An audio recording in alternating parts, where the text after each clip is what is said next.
Hello. Oh, hello, Beauregard. How are you doing? Happy Bow Day. Oh, is it your birthday? Yes. Oh, happy birthday, Beau. Boxing Day, and it's my birthday. That's right. It's fun how that works out. Is it? Yeah, it's one of the few things that makes me smile. Anyway, still doing this podcast thing. Yep. Yes, we are. I'll have to check it out sometime. Sure. All right. Anyway, happy Boxing Day. It's a big day for me. Oh, yeah? It's Beau's day. Boxing Day. It's my birthday. Yeah, I was born on Boxing Day. And I was found in a box, so it all works out. Wow. But isn't that fun? Isn't that fun how the first letters of Boxing Day are the first letters of my name as well? Not the part about me being in a box. So how exactly do you spell Beauregard? BOREEGURUDED.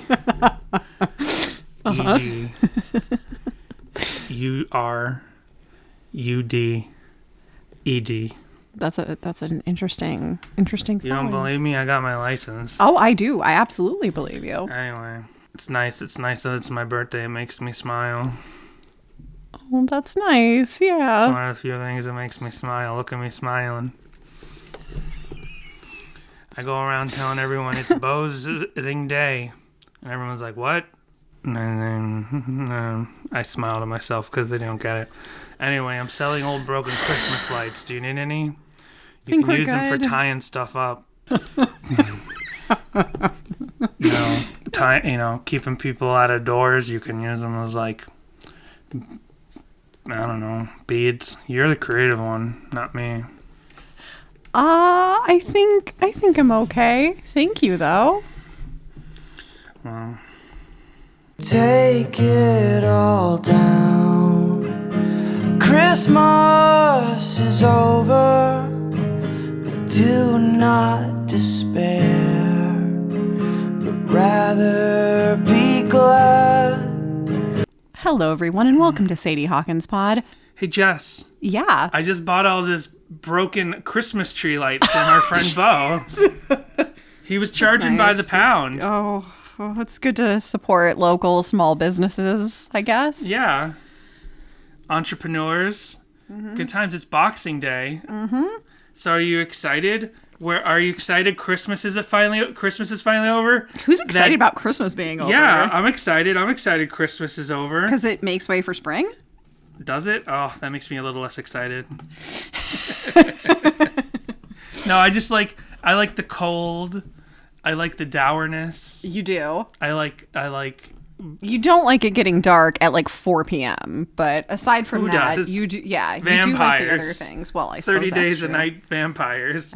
They're the ones that like the early nights. Well, here we are. What a specific vampire reference. I've never even seen that movie. Oh. Maybe I've read a comic book, one of the comic books of it, but I don't remember. Anyway, Merry Christmas. How was your Christmas? Oh, it was so because this is definitely being recorded on Boxing Day. Yes. So we can sum up It is our entire absolutely Christmas experience. Not being recorded early. So that we can enjoy our Christmas. Have Yourself a Merry Little Christmas even comes out. No, because we don't do that sort of thing. We always wait until the day a podcast is supposed to be out. So then if we were to record podcasts early, we would be stuck in this awkward place of are we doing this right? Yeah. Well, we have a guest this week. We have That's Alex. Right. I almost said, really? We do? Because we recorded that. Now I'm going to tear down the wall. We recorded that even earlier. So it's all just a big old time machine thing. Oh, you know what? It all comes back to Christmas Carol. Christmas Carol starring Mr. Scrooge McDuck, the Christmas Carol, because there's time travel in that, and there's tons of time Scrooge travel. McDuck right here in front of me. Oh yeah, look at that. Jessica's got a Scrooge McDuck ornament on the table. Yeah. Well, that's the nice Scrooge McDuck. Isn't it kind of weird how there's Scrooge McDuck? Yeah. There's nice Uncle Scrooge and mean. And then there's the mean Uncle Scrooge, who's based on the Scrooge from the book. Now, my understanding, because I never ever understood it, is Scrooge McDuck was created in whatever decade he was created in, specifically as a comic book character. In like as a comic book character to go with the Donald Duck comic books of the time. Sure. And then eventually they took a lot of those stories and made the 80s DuckTales cartoon.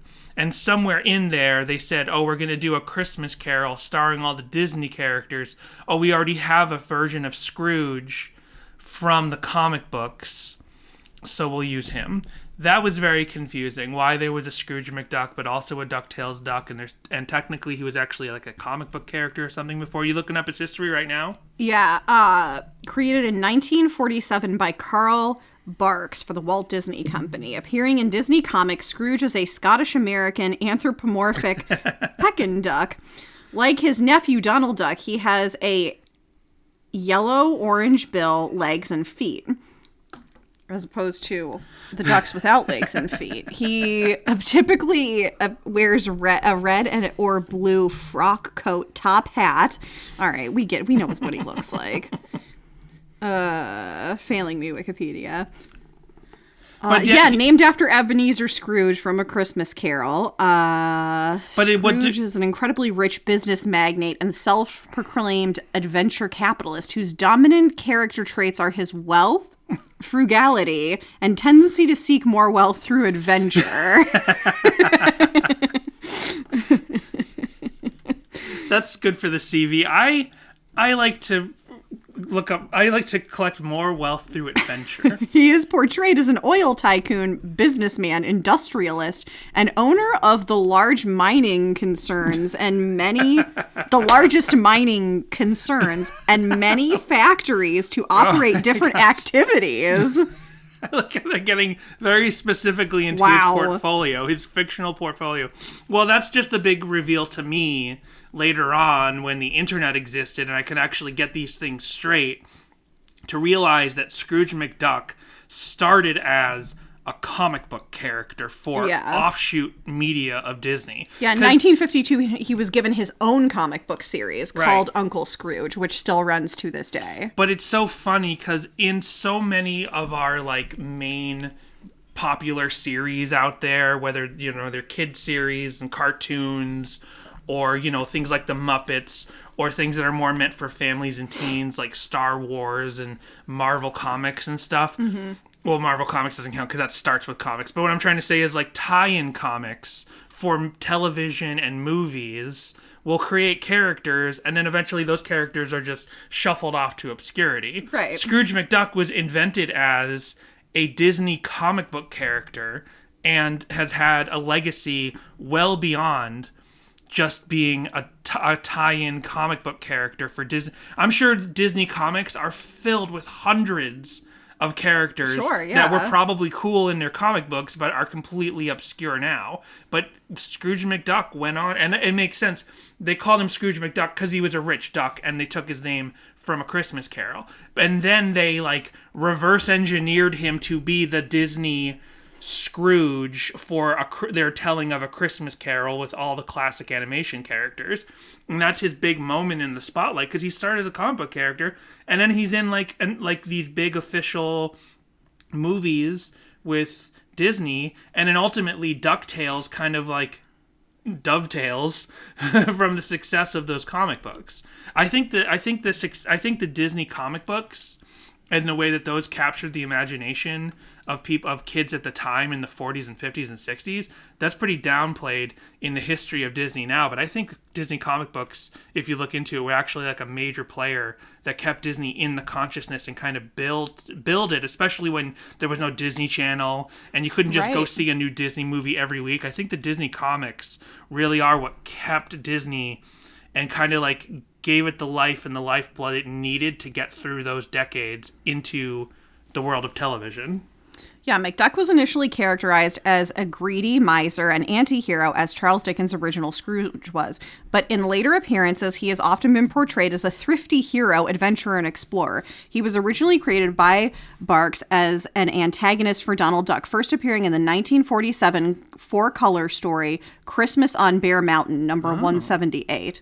However, McDuck's popularity grew so large that he became a major figure of the Donald Duck universe. In 1952, he was given his own comic book series, which still runs to this day. Super interesting. Yeah. And what year was the Disney Christmas Carol? I gotta look that up. I don't even remember how we got here. I don't remember either. It'll be interesting to listen back to the edit and figure out where we got here. I know we were talking about Boxing Day in general and how was your Christmas and time travel, and how this episode's all recorded out of order. And I talked about Christmas Carol has time travel in it. And then I ended up talking about Scrooge McDuck. 1983. Because of Mr. Scrooge. Disney Christmas Carol Mickey film. Because if you put in Disney's A Christmas Carol, it comes up with the 2009 one with, I don't know, was that Jim Carrey, I think? Yeah. Jim Carrey, Gary Oldman, Colin Firth, Bob Hoskins. Wow. Lots of people in here. Lots of folks. Robin Wright's in here. And DuckTales doesn't start until 1987. And DuckTales, I think, is more specifically like an 80s representation of those 40s, 50s, and 60s comic books that captured the imagination of probably the Disney executives who were now in place in the 80s. Anyway, that's the history of Scrooge McDuck, so thanks for coming to our DuckTales Disney podcast, our Scrooge McDuck specific podcast. Well, we do have one voicemail, even though Christmas is over. Pulling back the curtain, we're recording this before Christmas, so here's a message from one of our longtime listeners for Christmas. Hey guys, it's me, David. Your old pal David. I haven't called in a while because I've been super busy. But I just wanted to try and make the episode this week to greet everybody Merry Christmas. Hope you all have a good one. And I'll try to call back before the new year. All right. Enjoy the show. Bye. Well, now we're all out of sorts. Now we're all, the time travel is just ripping Thank the you, universe David. apart. Gotta catch them all. David got to catch us a week earlier than he's calling because these episodes are recorded early. To be fair, our Christmas episode has not even come out yet, so Exactly. We just recorded it very early. I'll have to let him know that it'll be in the Boxing Day episode. Anyway, that is what we're talking about this week. And we do have a guest. We have Alex from the Zeitgeist Lab pod. He's an online friend of mine from communities of other podcasts. So I listen to his podcast. His podcast is fun. He and Brian talk about like a different thing every season. We've played their commercial on the show, and they talked about Community one season. They talked about Drive-Thru Records, and they're talking about Canadian content. I just did a Patreon episode of theirs talking about, we were going to talk about Canadian ska specifically, but then the whole episode just became talking about ska overall, and me getting to get out all my ska know-it-allism for real. Like, I know I express a lot of it here, but I just I let it all out over there, and they were actually interested to hear what I had to say, unlike you, who are like, ugh. Are you talking to the listeners or me specifically? I was talking to you, Jessica, but I guess the listeners. We are married. I hear it every day. So, that will be coming up. He requested to be on this episode. He's been requesting to be in the episode. So I guess we could just get into Boxing Day. Let's do it. Let's talk about the song. So, depressing song, sad song. And I think everyone knows this. Slower songs, traditionally a skip from us. But also because this is so much later in the album. And, it actually ties back in. We were talking about it on the last episode on We Wish You a Merry Christmas and the sequencing of this album and how this makes sense to be coming in so late in the album.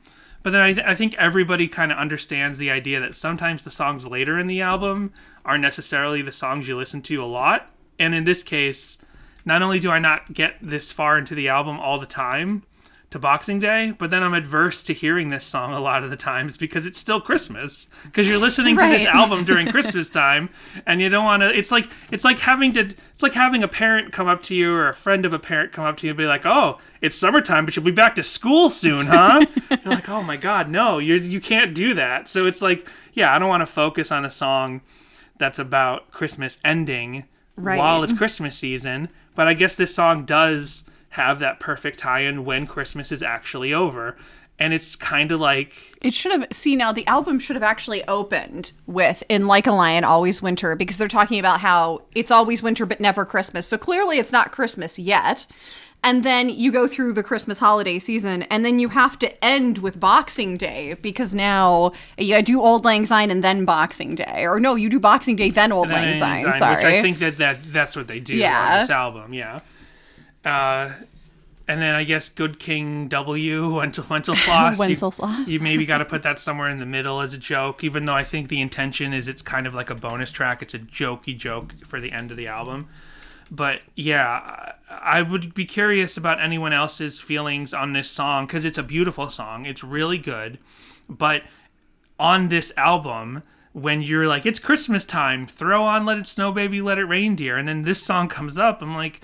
But it's not. It's about Christmas being over, and we're still having Christmas. And I would equate it to marketing for Halloween and for seasonal movies. For any like Halloween or Christmas movie, those will typically come out a month before the holiday, because the market research has shown that like Halloween, like the actual Halloween series, the actual literal Michael Myers Halloween movies, those don't come out on Halloween, because that would destroy their box office, because then everyone would only go see it that week and then immediately not see it the next week. So they released the Halloween movies in August, so they're still playing in the theater come October. Sure. I think maybe the two most recent ones, they played like in early August or something, in September, yeah. So similar thing with Boxing Day. I feel like there's a very thin, specific period in which this song is easily well enjoyed. I don't know, but that is absolutely not to criticize the content of the song or the melody or the musical feeling. It's just I've actually been really enjoying this song as we've been diving into it this past week. Damien Jurado vibes, or Jurado. I really don't know how to say his name. We've seen him live at the Troubadour, but in no interviews does anyone like ever say his last name, so I don't know how to pronounce it. I just think it's Jurado. I don't know.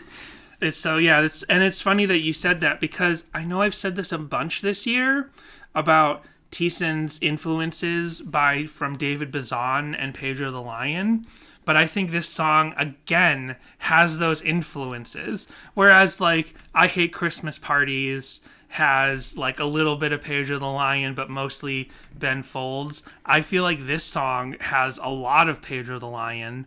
And maybe, a little bit of Damien Jurado. And those are artists that, like, I don't know if they're tied in actual sense, like if they know each other well or whatever, but I feel like fans of Damien Jurado and Pedro the Lion definitely know each other. And I think Damien Jurado is like... He's like a Seattle guy. Yeah, he's like a big Seattle guy. And I think he's been associated at times with bands from Tooth and Nail. Like he's been friends with MXPX and stuff, and he was a punk guy originally. He was in punk bands, so I think he's been close with a lot of Tooth and Nail bands. So it's not a big jump. I just don't know of any specific like factual ties between David Bazan and Damien Jurado, but fans of both their music are definitely fans of both their music.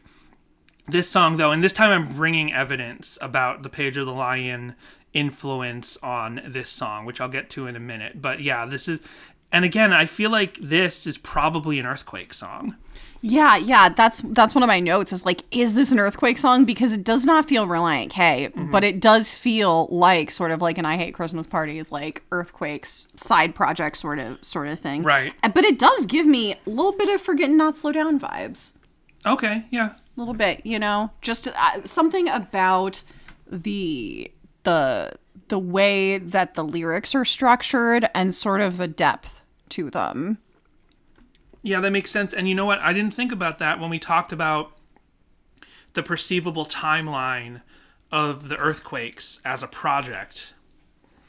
because my theory now that we talked about on I Hate Christmas Parties... I mean, I think it's been a project since the beginning. It has. That's what we talked about during the I Hate Christmas Parties episode. But when we talked about... I didn't think about the Forget Not Slow Down angle of this. So to summarize what I basically said on the I Hate Christmas Parties episode is it was a project from the beginning. The first time I ever heard about it was in 2002 when I would just talk to Relient K. They mentioned he's got this, Thiessen's got this project called Thiessen and the Earthquakes. I'm like, oh, years and years before any material from that ever surfaced.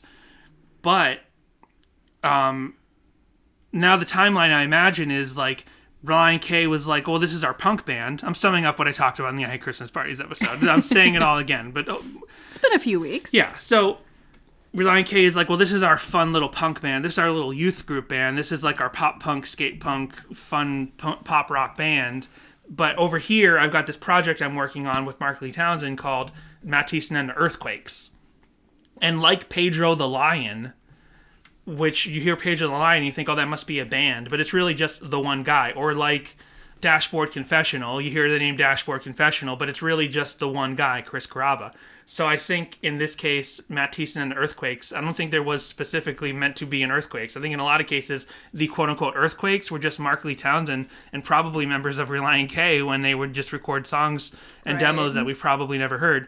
So it's by the time of the Johns being in the band and Relient K blowing up big time that Relient K reached a level that I think Matt Thiessen was hoping the Earthquakes, his more serious band, would actually reach. But once all the energy had to go into Relient K, because now they're on Capitol Records, that's why I think there's that specific Earthquake song, Faking My Own Suicide, ends up on that album, because he's like, well, I don't need to hold this material back for my quote-unquote serious project anymore. Relient K has become my serious band. So I didn't think about that in terms of Forget Not Slow Down being the next album after Earthquakes was probably really pushed to the side. There's probably some Earthquakes type material, or at the very least, like, chords and patterns and things that he was working on for Earthquakes material in there. So it kind of makes sense that this, which I just feel like, and I have no proof for this one at all, I just feel like this started as an Earthquake song. And to say it feels like a Forget Not Slow Down song, that makes total sense to me now, because this is only 2 years before Forget Not Slow Down. I just had to look up Dashboard Confessional because I'm not super familiar, and I have to say, I get Dashboard Confessional and Hoobastank confused a lot. Oh my gosh. That's so ridiculous. I'm like, they do that I'm Not a Perfect Person song. That's Dashboard Confessional, right? Nope, no. Not at all. Not at all. Wow, that's beautiful. That's beautiful. That I want that. I want to be able to mix up Hoobastank and Dashboard Confessional. That's so funny.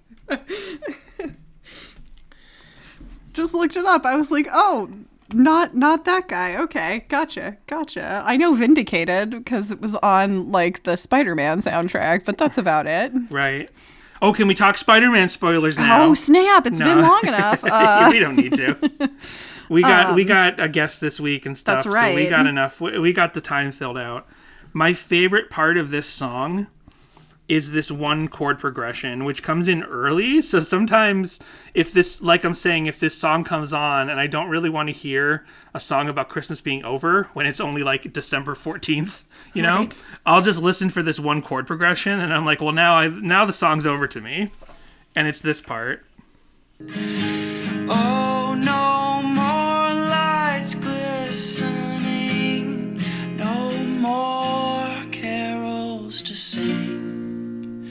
But Christmas, it makes way for spring. So that part, the no more lights on, no more carol, that part, that raise up and then that lower down, I love that. And when that happens, I'm like, well, now the song's over. That's the best part of the song, that chord progression. It's funny that you say that because that part, it's the same like chord progression or whatever as Come What May from Moulin Rouge. Oh, is it really? Yeah. So when you play that and you're like, oh, I love this part, I'm like, I will love you until my dying day. That's interesting.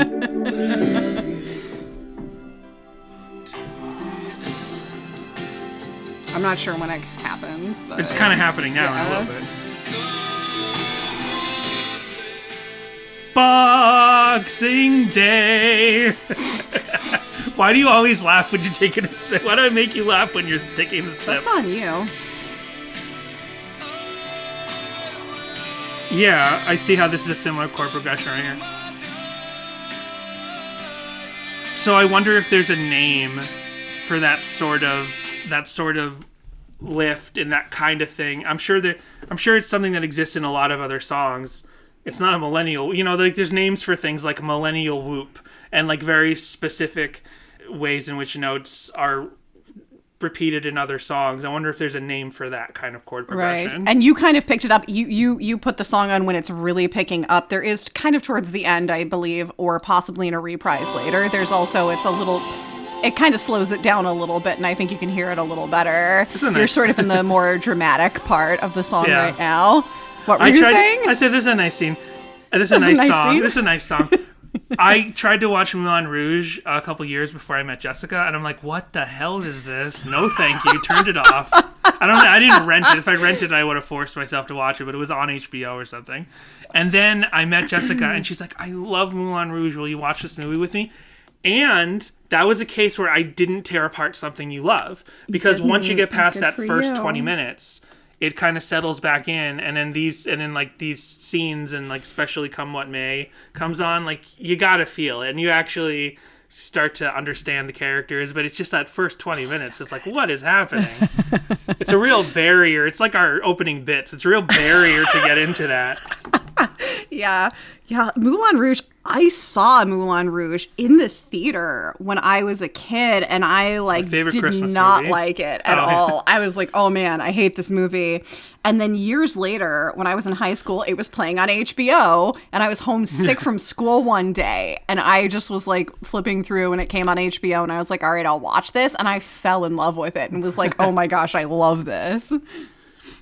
That's nice. But I was really big into like Chicago and like movies like that around that time as well. Oh yeah, Chicago. Saturday in the park. I think it was the 4th of July. That's my favorite. I know you meant the musical. I'm messing with you. Well, I have a CNN article here on what Boxing Day is. Would you like me to go over that? Well, in 1 second. So I have like specific references to my constant claims that Pedro the Lion was an influence on like these specific songs we've been talking about recently. Go for it. Because I haven't actually listened to Pedro the Lion recently, and I think we talked about it. I'm just kidding. Yeah. But like they were such a big influential band in the Christian scene, and like I've talked about this memory, but one time I went to see Relient K, and I took my sister and her friends to see them in Boston, and I'm talking to Hoops after the show, and he's like, are you going to the Pedro the Lion show in like a couple hours at the other club? And I'm like, what? There's a Pedro the Lion show, and you're gonna be there, and I gotta take my sister home. I was so upset. But anyway, I haven't listened to him in a long time, and I just realized like I listened to him at the time because I was really big into like emo, like actually specifically like Midwest emo before the word emo got bastardized. And Pedro the Lion was a band that would always come up in like blogs and lists and GeoCity pages of a band you have to check out if you're into emo as it was known in the late 90s. And I thought I really liked it, but just over the years I was like, this is just too depressing for me. So right? I actually enjoy it when I hear like a Matt Thiessen song that feels like it's influenced by David Bazan, because then I get that David Bazan feeling. With that nice Relient K hope. Relient K hope, as there's a lot of David Bazan songs that do not give you a sense of hope. But this song, opens with, I assume it's Mark Lee Townsend that you can hear in the background telling him, like, in the studio. They have that sort of studio thing of where you hear the producer say, recording or something. And so here it is in Boxing Day, what you hear on the track.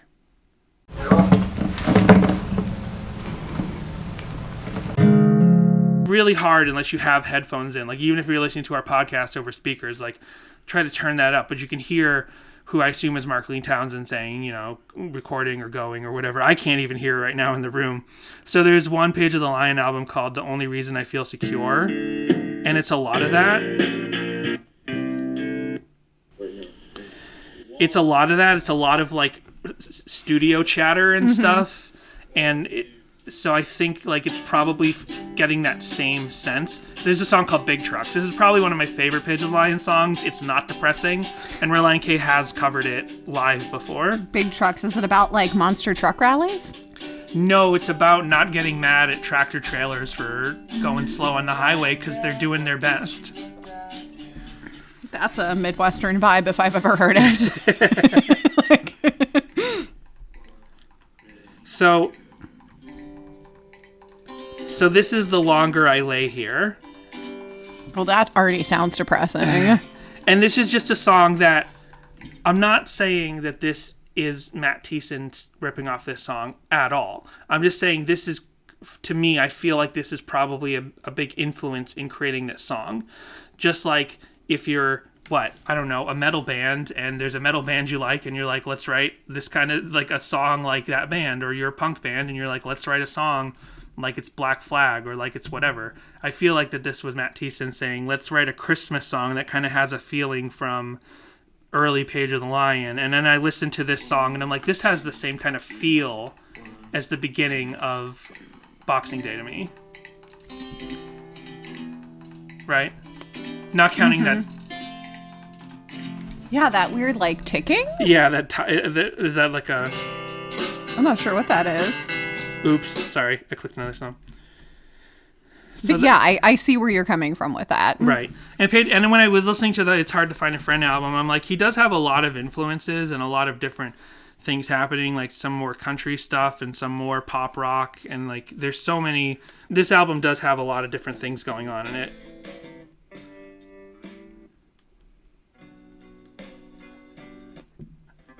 But this is the classic sound of, I feel like, a Page of the Lion song.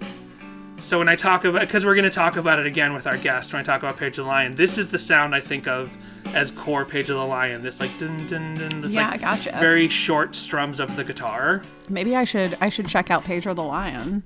Maybe you should, and then you'll love it because it's depressing and sad. It's so weird. I'm like, I hate the slow Christmas songs because they're depressing, and then I'm just like, give me like Lana Del Rey and Damien Jurado. Maybe David Bazan is the Lana Del Rey of the Christian scene of the time to you. I don't know. We'll find that out.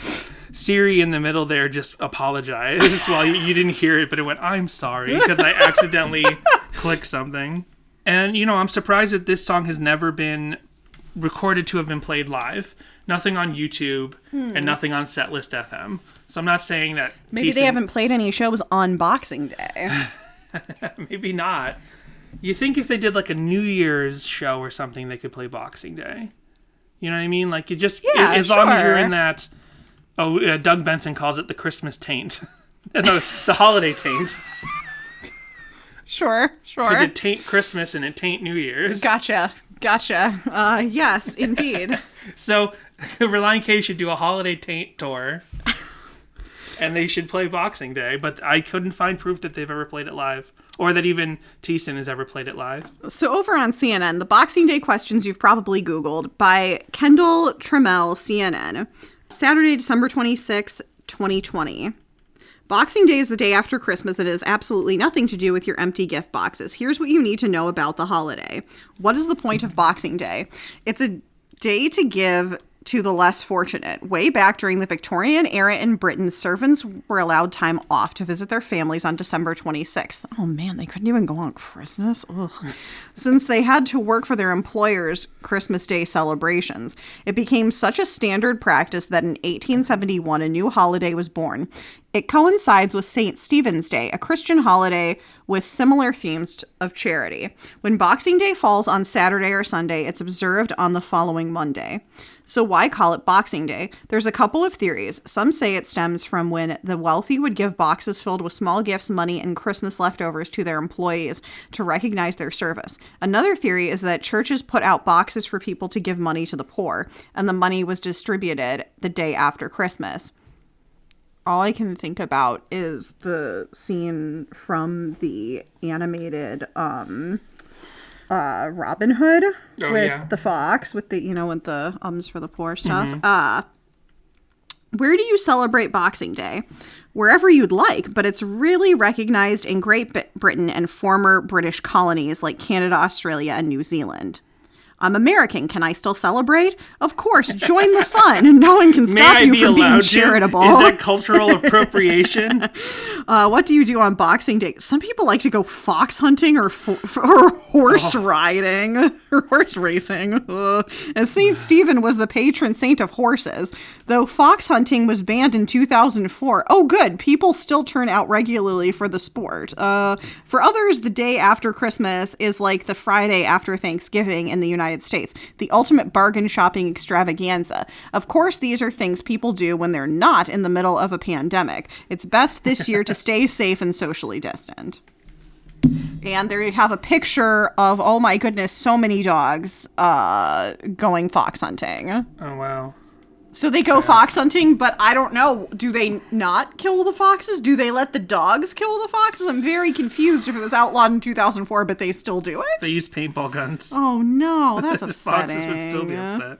Well, yeah, my understanding of Boxing Day was it was always like you box up your Christmas decorations. Interesting that they have this Boxing Day song and Good King Wenceslas, because that's also like a carol for St. Stephen's Day. Oh, okay. Oh, then that makes the track list at this end of the CD make even more sense. I'm familiar with St. Wenceslas because he is the patron saint of the Czech Republic. And my mom's whole family is Czech. My mom's completely Czech. Oh, so okay. That's why I am sort of familiar with him. Oh, okay. Well, I didn't realize when we were talking about I Hate Christmas Parties and these last 4 or 5 songs that was the deal with King Wenceslas, that it's tied into this St. Nicholas Day? No, St. Stephen's Day. St. Nicholas Day is on the 6th and 9th, upon the Feast of Stevens, that song. Well, in case you do that one. Okay, that makes sense, because I never understood what the Feast of Stevens was. Yeah, so King Wenceslas was posthumously declared king, and he was born in Prague, Bohemia. Oh, okay. We'll hear all about that when we do that song. Indeed. Spoiler warning.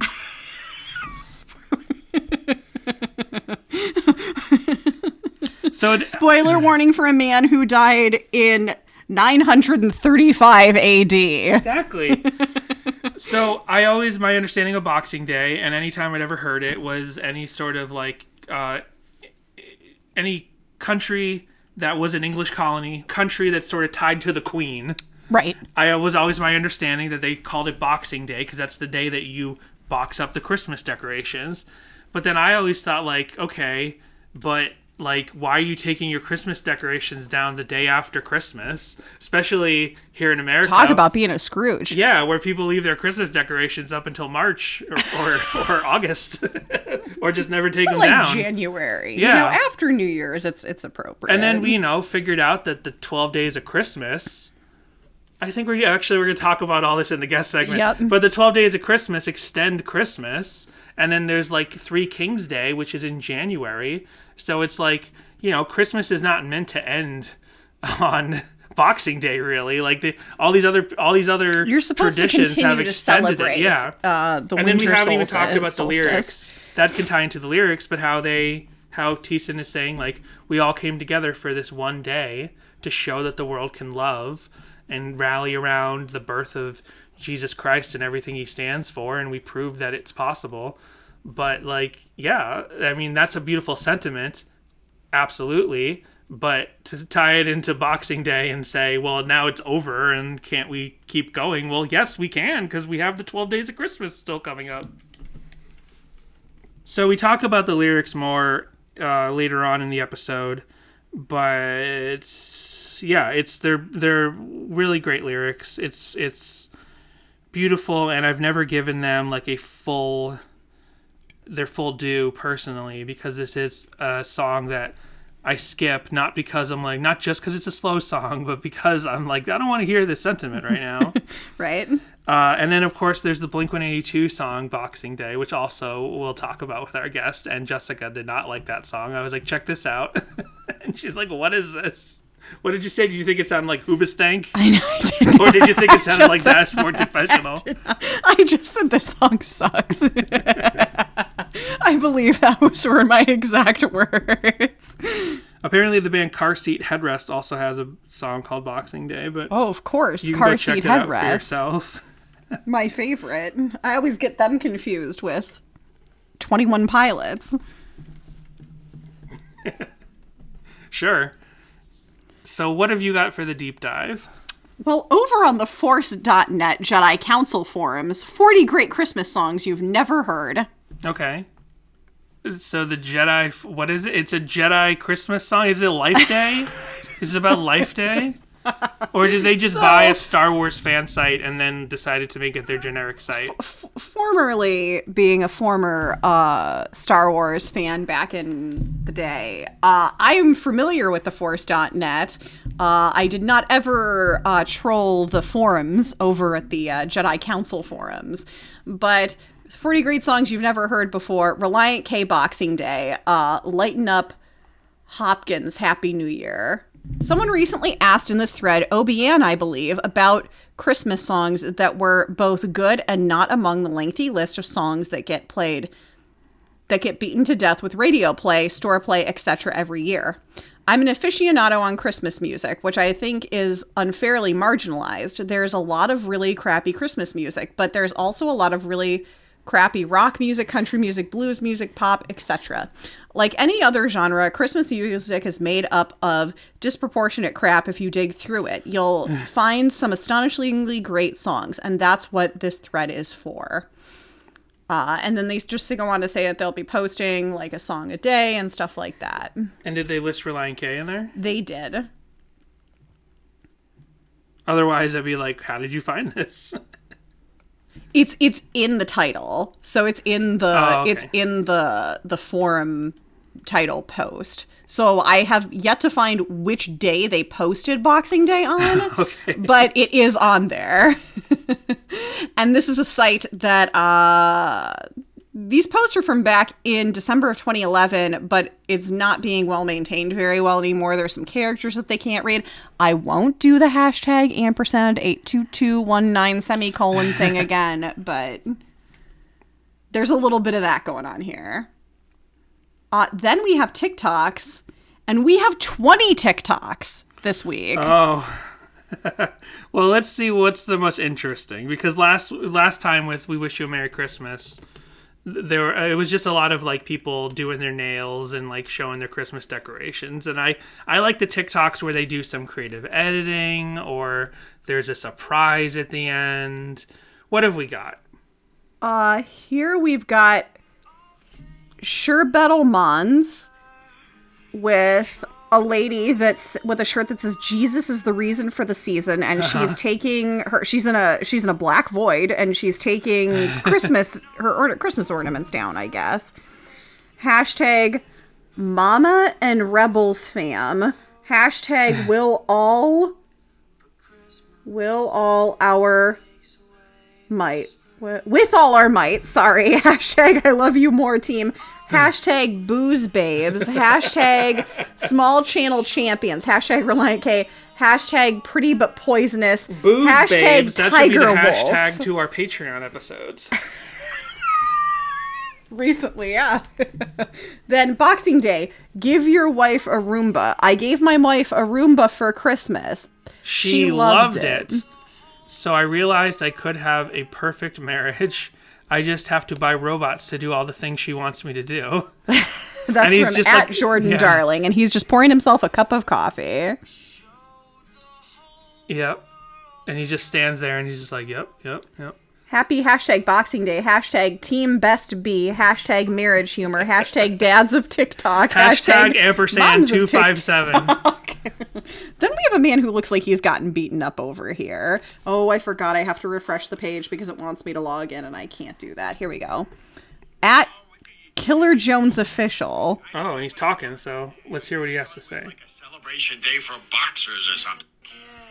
Oh, yeah, I didn't know that before. I didn't know what it was. I thought it was like a celebration day for boxers or something. I didn't know, but thanks for letting me know, because, you know, it's good to learn stuff. So he got a little thing that says got a note Boxing from Day is someone. the day after Christmas in the UK or something like that. At Killer Jones Official. Killer Jones Official.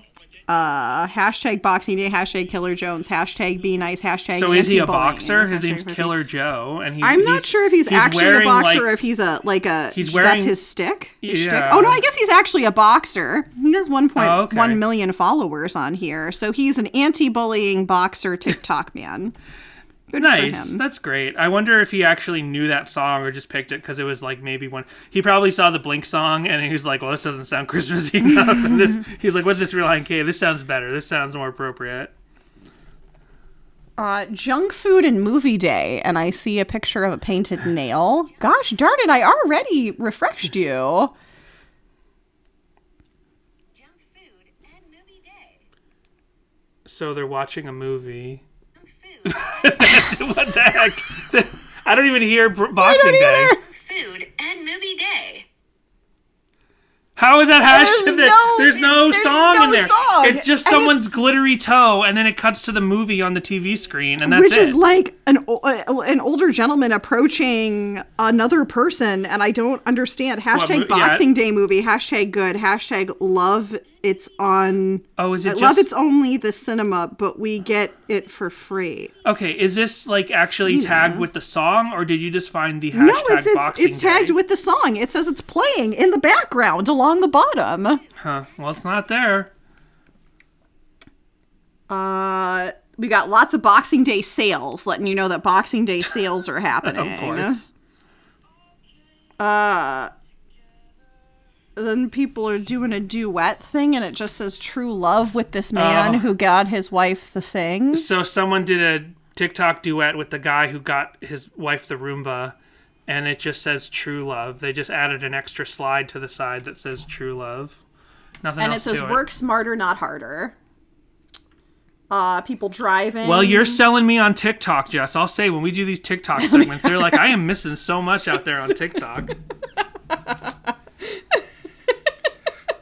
I would have liked if someone did it. All the covers this week, by the way, are just like everyone just with acoustic guitar. And I've handpicked a couple specific ones that are very nice, but there's dozens, so we can't play them all. And a lot of them are the same. I really wanted to hear someone kind of like take this song, maybe even do like a guitar cover where you add something on top. Maybe like get some piano and like what if this song had extra piano on top, or what if this song had like chimes on top. Like if anyone's hearing this and has musical talent, I really suggest make a Boxing Day cover where maybe you take the original actual track off the CD and add some extra instrument on top. You know, like, what if Blink-182 recorded Don't Stop Believin'? Like that guy. There you go. So, this is a TikTok that says, I know I picked the wrong colors, ... And then it says, Def Not a Masterpiece. They're hand painting like a box. A cardboard box. Yeah. They're hand painting a cardboard box. Def Not a Masterpiece, but it's all right. Or I. Hashtag Masterpiece. This might have something to do with their specific It's TikTok Boxing Day, because they're painting a box. I get it, but I don't know why are they painting a box, and are they like an artist TikToker? K-Ra Belladora. Nope, just looks like a child. Not not just like arts and crafts for that week. Yep. Creepy. They look entirely too young to be on TikTok. I don't know what the age is, but yeah. Then we have a blog. Almost Overnight by J. May. Christmas, it makes way for spring. This is from 10 years ago. It's really easy to be in low spirits each year when Christmas is over. It's the crash of all emotions when you wake up on December 26th and realize that it's all over again. Then try to give it a name, Boxing Day, to make the blow a little softer. But we all know what it really means. Christmas cheer is over. But the past couple years, I've found this day to be exciting. It's almost a breath of relief that another year is coming to a close. The focus is finally off Christmas. Now it's time for reflecting back on the past year and remaining hopeful for the next. It's one of my absolute favorite things to do, even if it's terribly cliche. I don't think it's terribly cliche. I think it's a great idea. The lyrics of this song titled Boxing Day are wonderfully written. Yes, it is Relient K. Yes, it's one of my guilty pleasures. And yes, I do believe they are pretty good songwriters. It encompasses exactly what I feel each Boxing Day. And then they post the lyrics. And then they say, do not despair, but rather be glad. Live what you love. Oh, and then, and I don't know why this didn't come up when we did 17 Magazine. There's a 17 Magazine article about Relient K. Oh, wow. That mentions them from 2007. Okay. 'Tis the season for holiday music already. By Rachel Chang from November 4th, 2007. The jack-o'-lanterns have barely been taken away, yet it seems like every year the Christmas holidays come earlier. My favorite part, definitely the holiday music. I mean, even a good old holiday tune like Winter Wonderland, my personal fave, can put the Grinch in your life in the right mood. And every year I love hearing new renditions of holiday classics by new artists. Probably one of the best to come along in years, just so happens to be from one of my favorite bands, Relient K. I don't think they're capable of writing a bad song. When I heard they were putting on a holiday album called Let It Snow, Baby, Let It Reindeer, I figured they would all be new songs with a holiday twist. Boy, was I surprised when I popped the CD in and Have Yourself a Merry Little Christmas came on in such a traditional interpretation that I had to double check I wasn't listening to my mom's Perry Como CD. I mean, I don't know that I go that far. Who knew the guys were so diverse? And that you'd have a Relient K song to jam along to around the Christmas tree with your family. But the other tracks definitely add more of that Relient K voice you know. In Good King Wenceslas, they burst out laughing midway through. You will too. And they use Old Lang Syne to send a special message to their fans. By far, though, my favorite is their rock rendition of 12 Days of Christmas. It's the lyrics, you know, but halfway through, they add a verse. What's a partridge? What's a pear tree? I don't know, so please don't ask me. I bet those are terrible gifts to get. How can you not love that?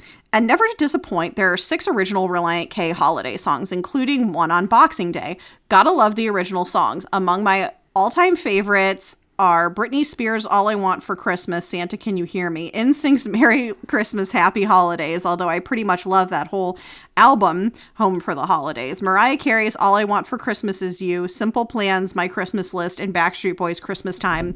I think Rachel might just be the exact same age as me. What are your favorite Christmas songs? Are you more of a traditionalist, or do you enjoy the original holiday music? If so, what are your faves? Let me know. Can't wait to hear from you, Rachel, entertainment editor. Well, it's your job to find these things, Jessica, and now we have to delete our 17 Magazine episode. Oh man, we have to redo it. So, there's, like I said, there's dozens and dozens of covers, and they're all very, very nice, and everyone does a great job with it, but they're all very similar. So, but before we do that, here's one important thing, and you can't talk about Relient K and Boxing Day without talking about the time that Dave and John Schneck boxed each other out in a parking lot. So here's that video. Nice. This is from their video podcast, and this one is uploaded. So this was podcast episode 14 when Relient K had this video podcast. And Relient K's Dave and John duking it out says, I Fear Snowmen, who uploaded this. I'm sure I could find it in other locations, but I found I Fear Snowmen's upload. Here it is. Oh, this is part 2 of 2, so we missed part 1. Let's get to the actual boxing in part 2.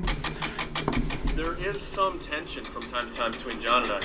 Dude, is that my toothbrush? It's pretty amazing that now we can just kind of have our boxing stuff, and at any given time when it's like, you know, there's a little bit of tension. They're sitting on the bus just looking at each other in their boxing gear, and Dave's holding a toothbrush. And they're pretending that they're arguing over their toothbrush. I do remember I've seen the first part where they go shopping. We covered this. Yeah, we covered part 1 in a previous episode somewhere where they go shopping for the boxing where the cell phones gear. in Buffalo roam. No, that couldn't have been. Oh, Yeah. did they do a boxing thing on cell phones at Buffalo Roam as well? This is, I think, just taken out of that. No, because John wasn't in the band. What are you talking about? When did we see this? I'm sorry. Apologies. I'm so confused. I know there's time travel in this episode, but it can't work that way. No, I don't know. I think we saw part 1 in a random episode in our past at some point. Okay. Maybe there's also boxing stuff in the original Where the Cell Phone and Buffalo Roam, which was their web series for Two Lefts. But I know that in part 1 of this series... I swear I've seen this. Yeah, in part 1, they go shopping at a boxing sports store to get the gear to do this whole bit, and I don't think we actually saw the proper boxing. So this is closing that chapter of the podcast. Whenever we watched part 1, here we go. We're going to watch part 2. It was just sitting right. Seriously, Dave. Do you want to go outside? I hate this music choice, though, where they're just replaying this same 5-second clip underneath. Let's get rid of this tension. So they didn't have an instrumental of any Relient K song. Let's go. Let me get rid of this toothbrush first. Chug, chug, chug, chug, chug, chug, chug, chug, chug, chug, chug, chug, chug, chug, chug, chug. There we go.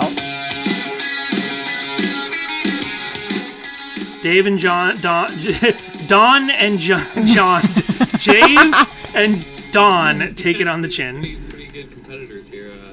So Hoops is going to be the ref. Pretty similar weight class. I think Dave might have more a few pounds. So Dave's going to win because I stole John's headgear. And Teason's going to be the ringleader. See what happens and see how the boxing gloves really help our relationship. So it's just gear, and we're gonna let it all build up, and then we're let it all out. Get to coin a phrase. So maybe it's when we did this song. Oh, that could be. So now they're actually boxing. Yep. In a cold. They're going for like lot, headshots too. Short sleeves, yeah. Is that how boxing works? I don't really watch boxing, but I know it's like a point-based system on how many hits you get on the body, and then obviously a knockout is like a thing that might not necessarily happen, but helps you win. I think reffing boxing is really hard because you got to really be paying attention to all the blows. Whoa! Oh, dang! Whoa! So Dave really punched, really swung for John's head, and John went to the ground. And he did go down. Oof. And John got up and said, "Wow, boxing! What an odd sport. Let's just hit each other in the head." That's terrible. Early boxing was done without even like protection. It was just bare fists. To the body, and by the body I mean skin to your shirt. And I got about 6 really good ones, either to the side of the head or right to the face. And at one point I thought my nose was gonna start bleeding. That's kind of how I felt. So I had a good time though. I love how 5-score-ish Thiessen looks in this. He looks like he stepped right off the set. Yeah, he does. Must have done something right. Maybe he did. Yeah. For our relationship. I was a little bit caught off guard at how much it actually still hurts, even with headgear. So I'm feeling some tension right now. Like tension, like maybe we need sexual tension. And thus Schneck and Dave Douglas fan fictions all around the world were born. So they're just kind of talking. And also, if you write those, please be sure to send them in to sadiehawkinspod@gmail.com so we can read them live on the pod. So there was that time, and that's why Dave left the band. Because John got revenge, and he tied him down one night. Oh, and goodness. Beat him. He beat him with a sock full of rolled up quarters. Oh, I thought maybe he tied him up and beat him with the burnt out Christmas lights you bought from Beauregard. No. I couldn't think of a riff. I couldn't think of a joke or anything to yes and you on that. I'm like, no. So I found a fun stop motion video someone made and a not so fun like stage pantomime play that someone did at a church. Like acting out the song on stage for church one day. We don't have to watch that. Instead, let's just go to covers, and I got just 3 that I picked out of the dozens. And here is Zeke Power, friend of the pod, Zeke Power, from 7 years ago, Christmas 2013, 2 days after, one day after Boxing Day, December 27th. And if he's in Australia, then it was probably December 28th as well. So here's Zeke Power's cover of Boxing Day by Relient K. Rather glad we had a good year. Now let's have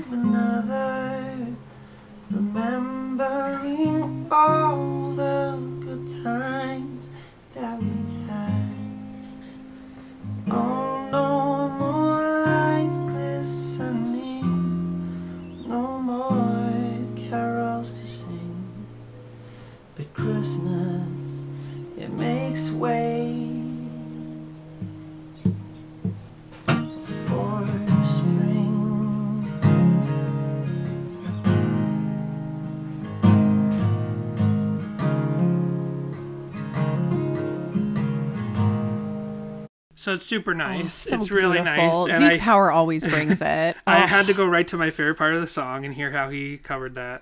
So it's great. Let me just hear a little bit of at 2:31. I'm going to press play.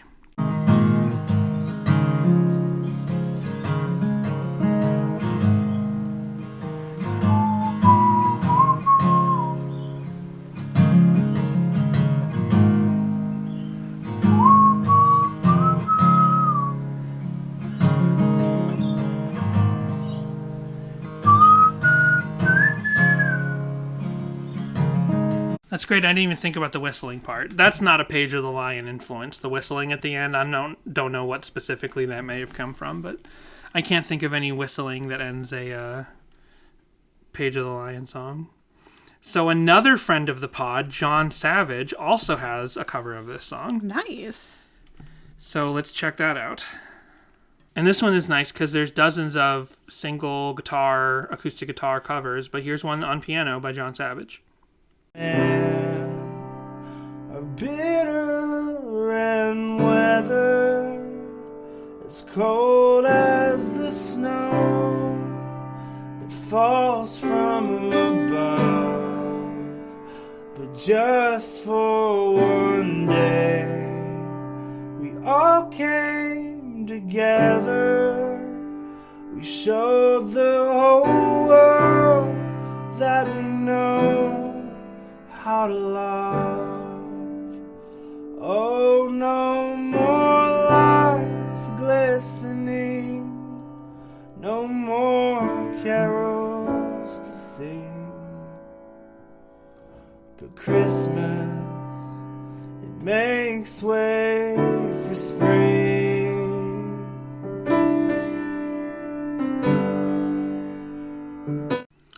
I feel like if Thiessen had maybe done this as a piano song, it could have been on the radio. I'm hearing John Savage's cover, and I'm just thinking, it just kind of reminds me of Christmas songs that we know of on the radio. Yeah. Or like New Year's songs that are known to play on the radio. And I'm like, the acoustic version is very, very nice. But something about hearing it on piano just makes it even more palatable to me personally. So I would really, really love to hear a version where Thiessen sings over a piano version of this song. And I feel like that could be much brighter. Just kind of a brighter feeling. Sure. Yeah. I'm not sure what John does here for the whistles, so let's hear that.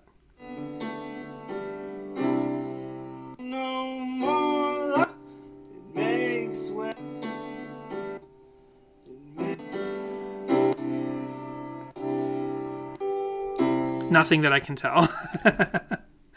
So there's one more cover that I wanted to play. Yes. And this is Soda Spill 66. Sick. And this is one of the few acoustic covers that really kind of like changed up the cadence and the timing and the phrasing a little bit in an interesting way. And I don't know if that was on purpose or that was just Soda Spill. Oh, Soda Spill, just called Soda Spill, and I accidentally copy pasted that they have 66 subscribers to their, as if that was part of their username. So I don't know if this was on purpose, if they just did their best to remember the song, or if this is their personal style, but I just found this to be interesting, and this is only a 2-minute version of the song.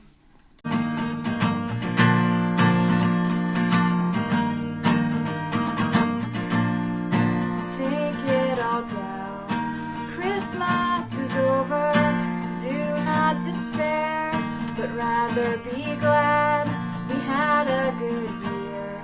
So let's have another, remembering all the good times that we had. Oh, no more lights glistening, no more carols to sing. It's Christmas, it makes way for spring. I like that. It makes it peppy. Yeah, it does. It peps it up a little bit. It makes it a little funkier, even. So that's great. So, Jessica. Yes. What do you think of the song Boxing Day by Relient K? Oh, I for sure like it more. Because, like we said, it used to be a skip song, and now I definitely will not be skipping it. You can listen to it all year long. I'll probably still skip it during early December. Well, sure. But no, it's definitely not a skip, and I definitely like it more. I'm really giving it the time of day, really listened and dug into it. I like it a lot more. So we'll go to our break, and when we get back, we'll be back with our guest, Alex from the Zeitgeist Lab Pod. Ho, ho, ho, Merry Christmas! We hope the season meets you with love and comfort, and ask that if you're enjoying Sadie Hawkins Pod, please show love and comfort to us by rating and reviewing the show on Apple Podcasts. We also want to remind you to call your family if you can't be with them this season, and to call and interact with our show at our voicemail line, 402-95-SADIE. After you write your letter to Santa, you can send an email to sadiehawkinspod@gmail.com and visit our Instagram and Twitter, which are both at sadiehawkinspod. Once you and all the shoppers rush home with your treasures, curl up by the Yule log and visit sadiehawkinspod.com for the link to our merch store for shirts, mugs, and stickers. We also want to wish a very Merry Christmas to our patrons at patreon.com/sadiehawkinspod. There's Joshua A., Timothy, Daniel, Josh M., JR, Eric, Joel, Connor, Michael, Samantha, Jimmy Eat Pod, This Might Be a Podcast, Tucker, and Brady. You can sign up to our Patreon for bonus episodes, which include us reviewing the songs from K is for Karaoke and our read-through of the Complex Infrastructure book. Join the war on Christmas with Sadie Hawkins Pod. Oh, wait, what? That's how it works, right?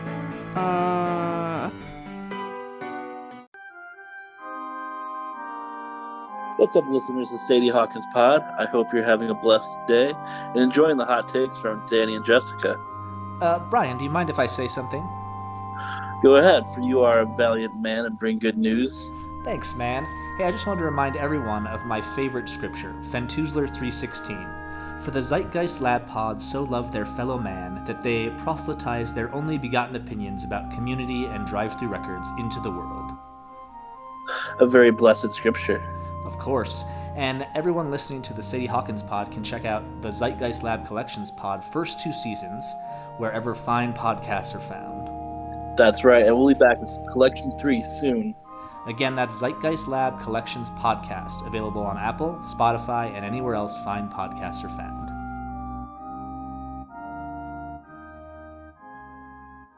So we're joined now by poli-sci Alex, is how I know him. I guess just Alex. I guess I've never called you anything but just Alex is Alex. Fine, okay. Yeah. So we're joined by Alex from the Zeitgeist Labs Pod. And if you're on Patreon, if you're on our Patreon, you know him from our Jack's Mannequin episode. I wanted to say, like, I don't know what I wanted to say. I had like so many names, so many sort of like bland names were like shifting around in my head. Great. Because I don't know. Jack's Mannequin is just kind of hitting me now. Is like, it's, if you don't listen to it regularly, that's the name that kind of can go over your head. Like Relient K, honestly. Like, you're like, what does Relient K mean? What does Jack's Mannequin mean? What does any of it mean? What does the season of Christmas mean? And what does it mean now that it's over? And we're here talking about Boxing Day. And I'm sure a lot of people ask, what is Boxing Day? Because we don't celebrate it in America, as I'm sure we already talked about. But this is being recorded first and everything. And I'm sure we already said that. That's the magic of a time-altered podcast, is I'm sure we already said this is recorded Absolutely. first. But yeah, so we're joined by Alex. You had been telling us for a while that this was a song that you absolutely wanted to be on the episode for. I remember last year you were asking for covers of the Blink-182 song Boxing Day, and then you were like, for a comp you were putting together, but then you also said you would accept Relient K covers. I don't think anyone, we tried to help boost that, but I don't think anyone responded for that. Nice. So, yeah, nice to have you here. Good to be here. Yeah. So how's it going? How's Christmas for you now that it's over? Now that Christmas is over, it's awful, if I'm being honest. Yeah. Have you already boxed everything up now that it's Boxing Day? Yeah, I mean, that's what I do on Boxing Day, is I box everything up. No, but like in all seriousness, not usually the day after Christmas, but usually like the week after Christmas, when we're taking down all our stuff, I just listen to this song on repeat while we're doing it. Like this one and Blink-182 Boxing Day song, because it's just a sad time. I hate taking down decorations for multitudes of reasons. So I'm like, well, let's listen to sad music while I do it to make the mood even worse. Well, it's still fitting for me. I find all Christmas music pretty sad.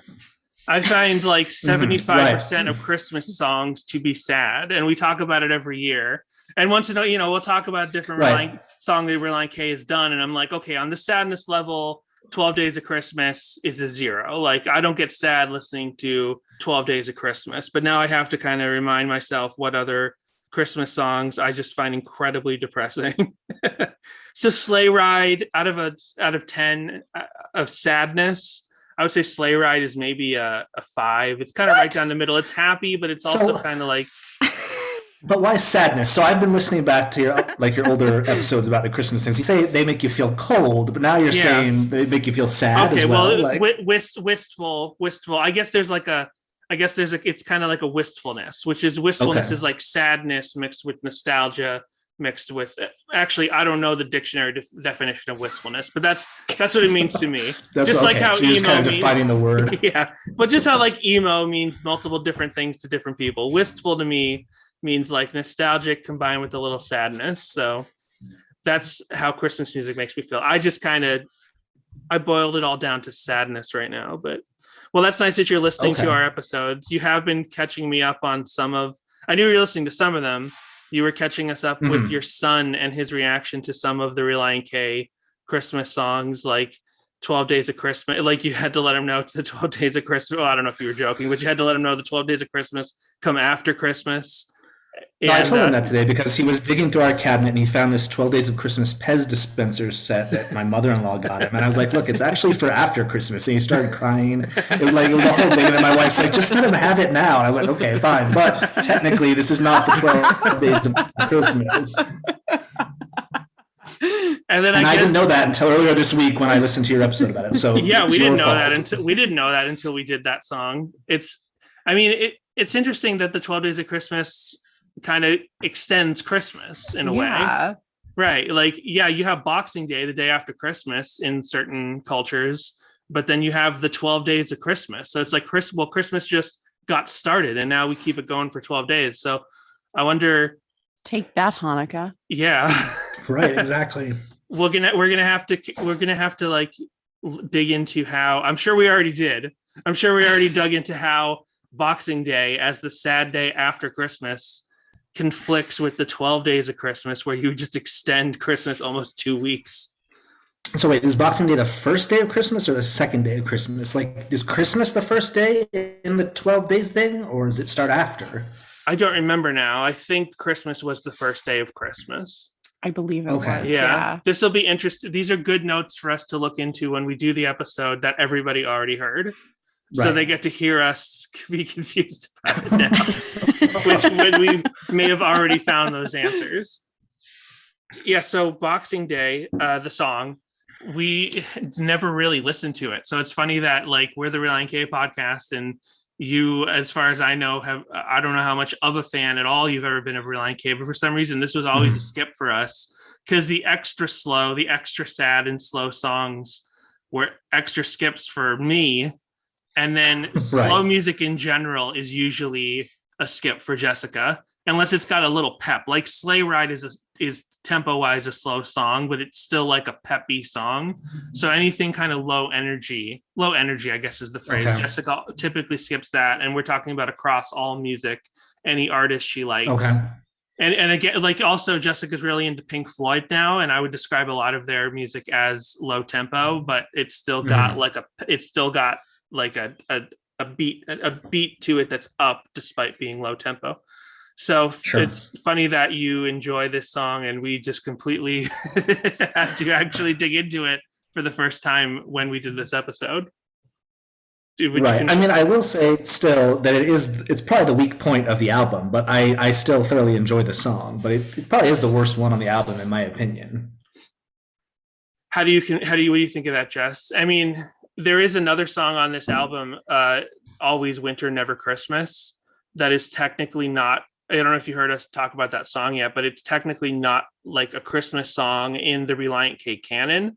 It's Always Winter, but never Christmas. It's Always Winter, but never Christmas. It was actually a tie-in for the Chronicles of Narnia movie, which happens to have that theme of how, you know, the witch comes to Narnia and cursed it with endless winter. And they recorded this song hoping to get it on the soundtrack. It didn't work out, so they put it on an EP at the time. And then because it references Christmas, it got thrown onto the Christmas album. So in some ways, like, sure. But I think everyone really loves that song. Like, even a lot of people don't. I think it's great. Yeah. Okay. Yeah. So I was just seeing how it stacks, how you saying this is a weak point on the album stacks up to a song that literally wasn't intended as an actual Christmas song, but kind of got shifted to that role just by being put on this album. So that's interesting. So what thoughts do you have overall for this? And we'll get into also like the Blink song and everything, but what are your thoughts on this song overall, musically and lyrically, and the fact that it's, you know, a single? It doesn't happen a lot for Relient K. I'm not sure it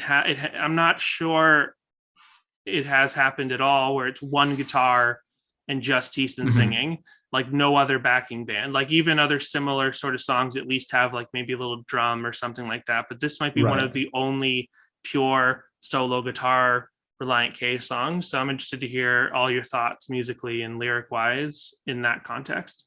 Well, and as you know, I'm not super familiar with this band. So is he also playing the guitar? Is it just him, or would someone else be playing the guitar? There's one other. Do you know that? It's probably him. Yeah, I would assume that it's him. Okay. And he's a multi-instrumentalist. Actually, almost everyone in Relient K is an actual multi-instrumentalist. At this point in the band, there were 3 guitarists on stage, but 3 for the point of he could switch to the keyboards and they could still have 2 guitars on stage. So, and, you know, whatever song would actually require 3 active guitars, you have Matt Hoops, who is basically like, when you boil Relient K down, it's really the most important 2 members are Thiessen and Hoops. They're both named Matt, so typically just call them by their last names. And Hoops is like he's like the lead guitarist. Like he's way into he has a pedal company now, and he does all kinds of. He's always one kind of driving like different effects and sort of lead guitar bravado on the album. Thiessen was definitely more of a rhythm guitarist when the band started, because you can watch footage from like 2000 and he's not even playing with a pick because he's just kind of strumming.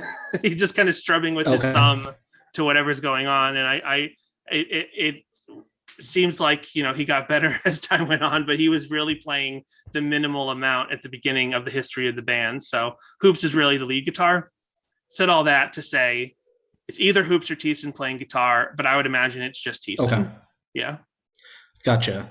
So, yeah, I mean, first of all, I guess I'll speak lyrically first. This song always kind of pissed me off because I hate the lyric, Christmas, it makes way for spring, because it makes me wish that it was actually spring. So here in Utah, we have like all 4 seasons, unlike where you're at. So Christmas actually makes way for more winter, like to me, the most depressing part of the year. So I get mad. He's like, Christmas makes way for spring, because it doesn't. Like for me, it's just like 3 more months of god awful winter. Right.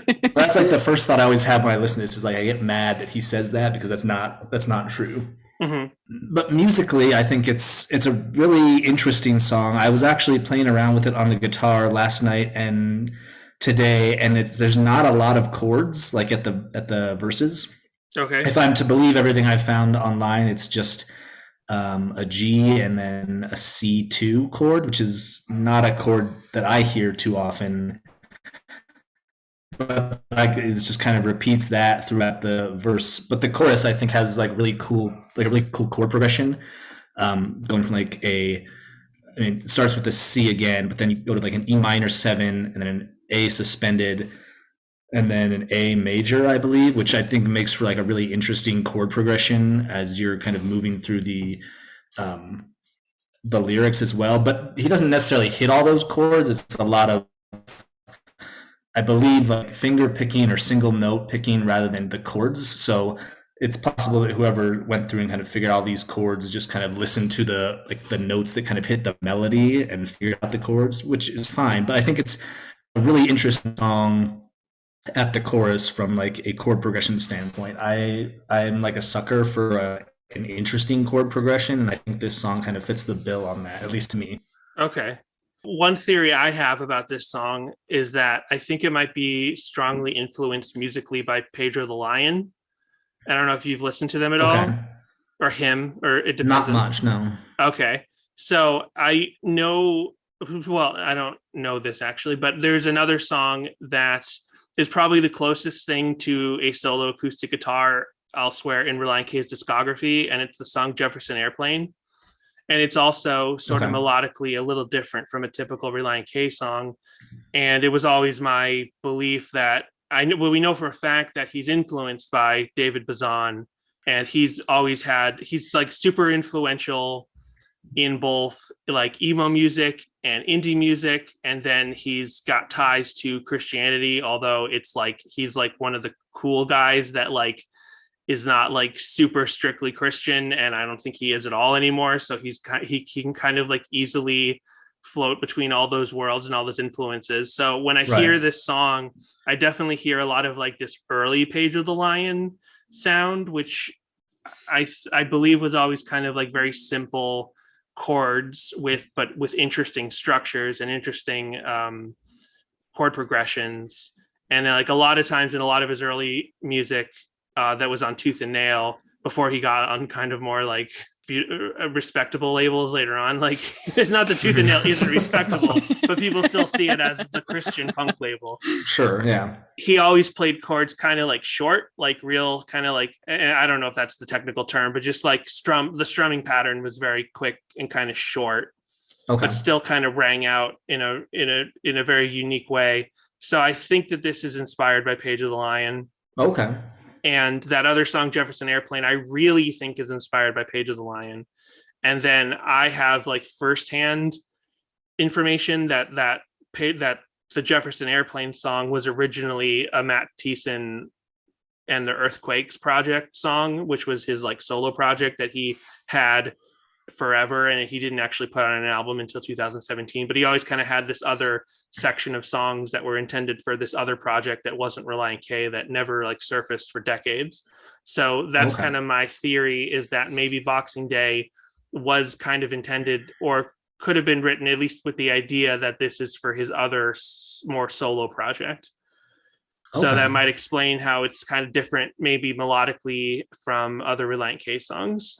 Yeah, I've never really listened to Pedro the Lion, other than he has a Christmas song that I listen to every year, but that's like the only Pedro the Lion song I've ever heard. Well, there you go. I had no idea. What song is that? An original song? No, it's just a cover of the Christmas song. I think it's called like the Chestnuts Roasting on Open Fire song. I think that's just called the Christmas song. Yeah, it is. So for lyrics, it's interesting. It is kind of a skip to be like Christmas gives way to spring, because even like he's from Ohio. And I think in 2007... It stays cold and depressing there for many months after. Yeah.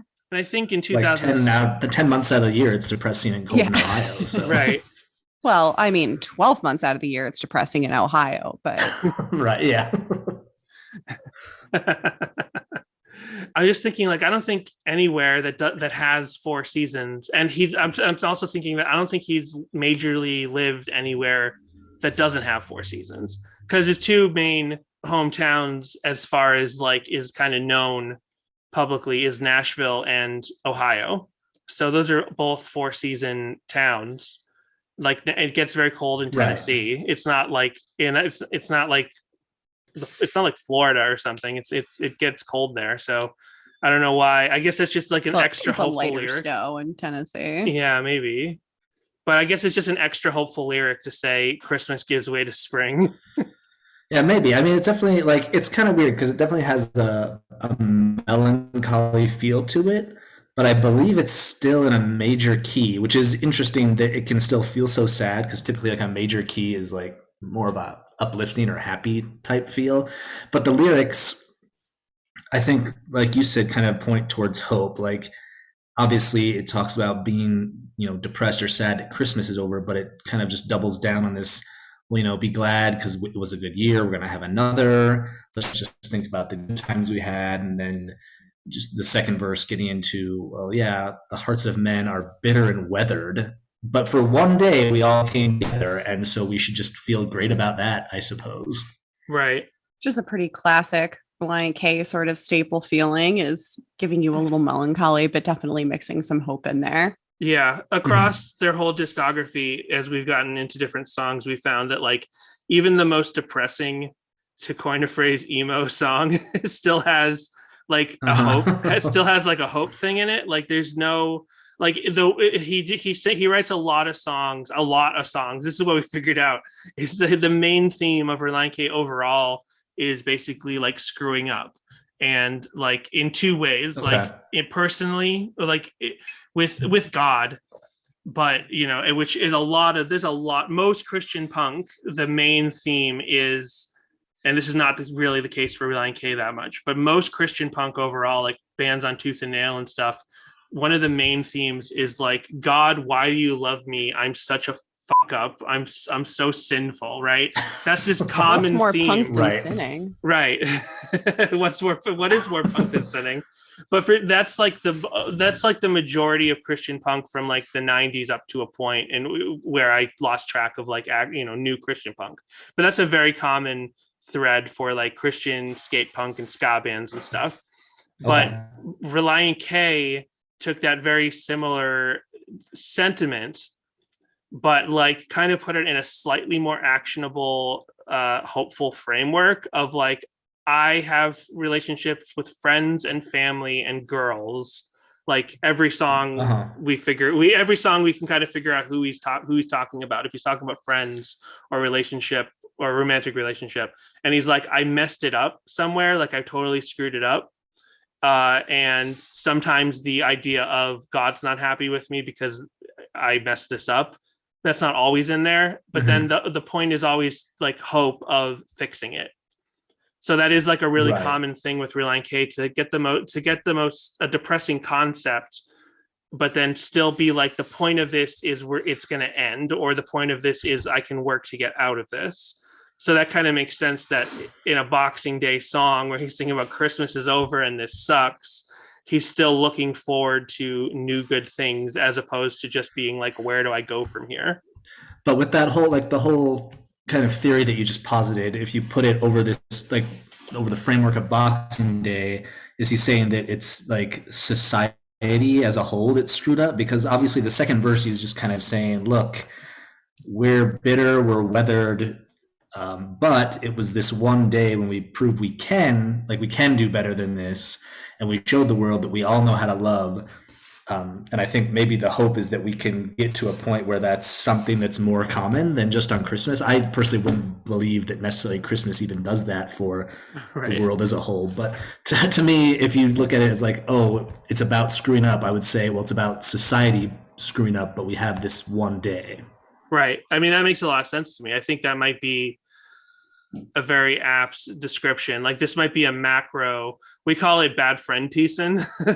There's all these songs called Bad Friend Thiessen. So this might be an actual thing of like the macro version of that, of like looking at the world and saying exactly what you just said, that like the world got to this place and can't we keep it there? Just like how he has a lot of songs of like, I go long periods of time without messing up my friendships. Can't I keep it there? So then maybe the spring, it's more of like a metaphorical spring rather than like literal spring, because as you've said, he's never really lived somewhere where it just like the day after Christmas it's spring.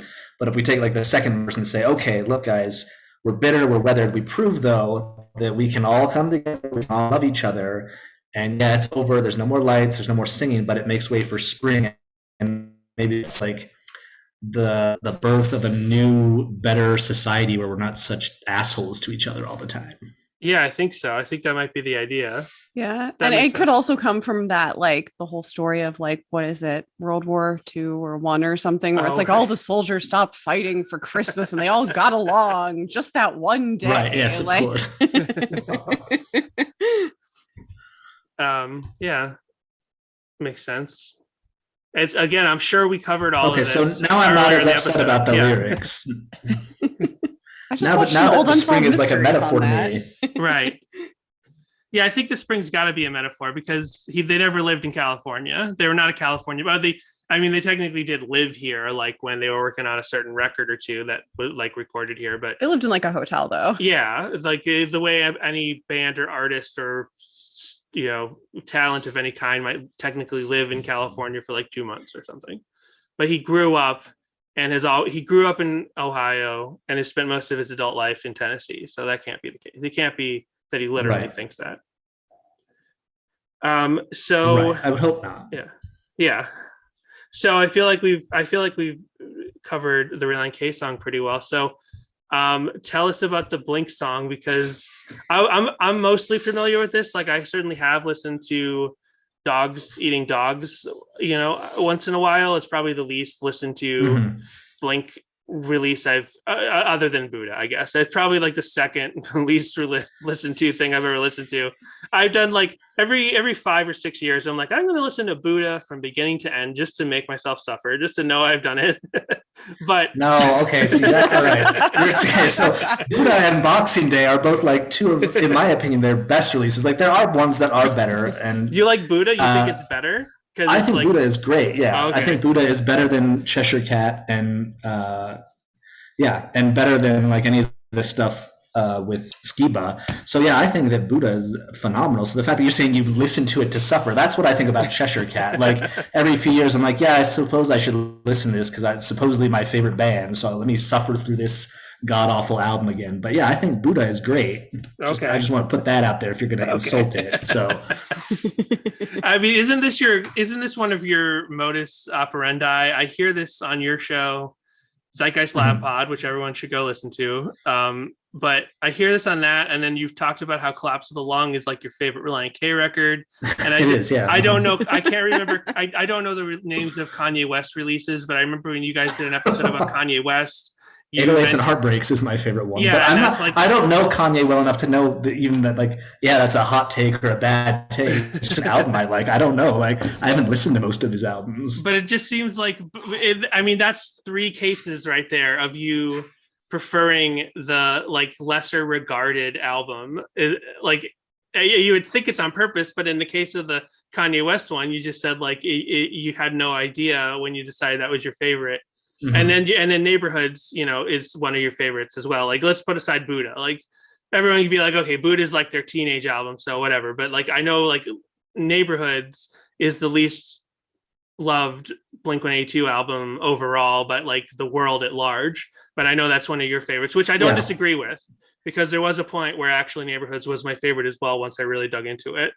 Yeah. No, I think it's the best one. I think that I'm sure there's lots of people who don't think it for like a valid reason, but people in our age group, like mid to late 30s, that don't like it, it's because they have a nostalgia point about like either Dude Ranch or Enema of the State. So they just think that's the best. And like I've said before, like if I want to remember how great life was in high school or whatever, I'm sure I'll throw on Enema or Take Off Your Pants Jacket or something. But like from a purely like musical and lyrical standpoint, I just think objectively Neighborhoods is their best album. It shows the most maturity, and then you get into California and 9, and that's when they just try to be like, oh yeah, look, we can still be young. Right. Okay, that makes sense. And then I guess Dogs Eating Dogs, is that like do you think of that as like an extension of Neighborhoods in any way, or is it just an I think it's what Neighborhoods. So I understand why Neighborhoods suffered, because it was just so disjointed. Because Mark refused to go to San Diego and Tom refused to come to LA, so it was like all email back and forth. I don't think it suffered that much for it, but Dogs Eating Dogs was actually the 3 of them in a studio together, putting it together. And so I think that it's kind of what Neighborhoods could have been if they had recorded it like they had recorded everything in their career before their first hiatus. Gotcha.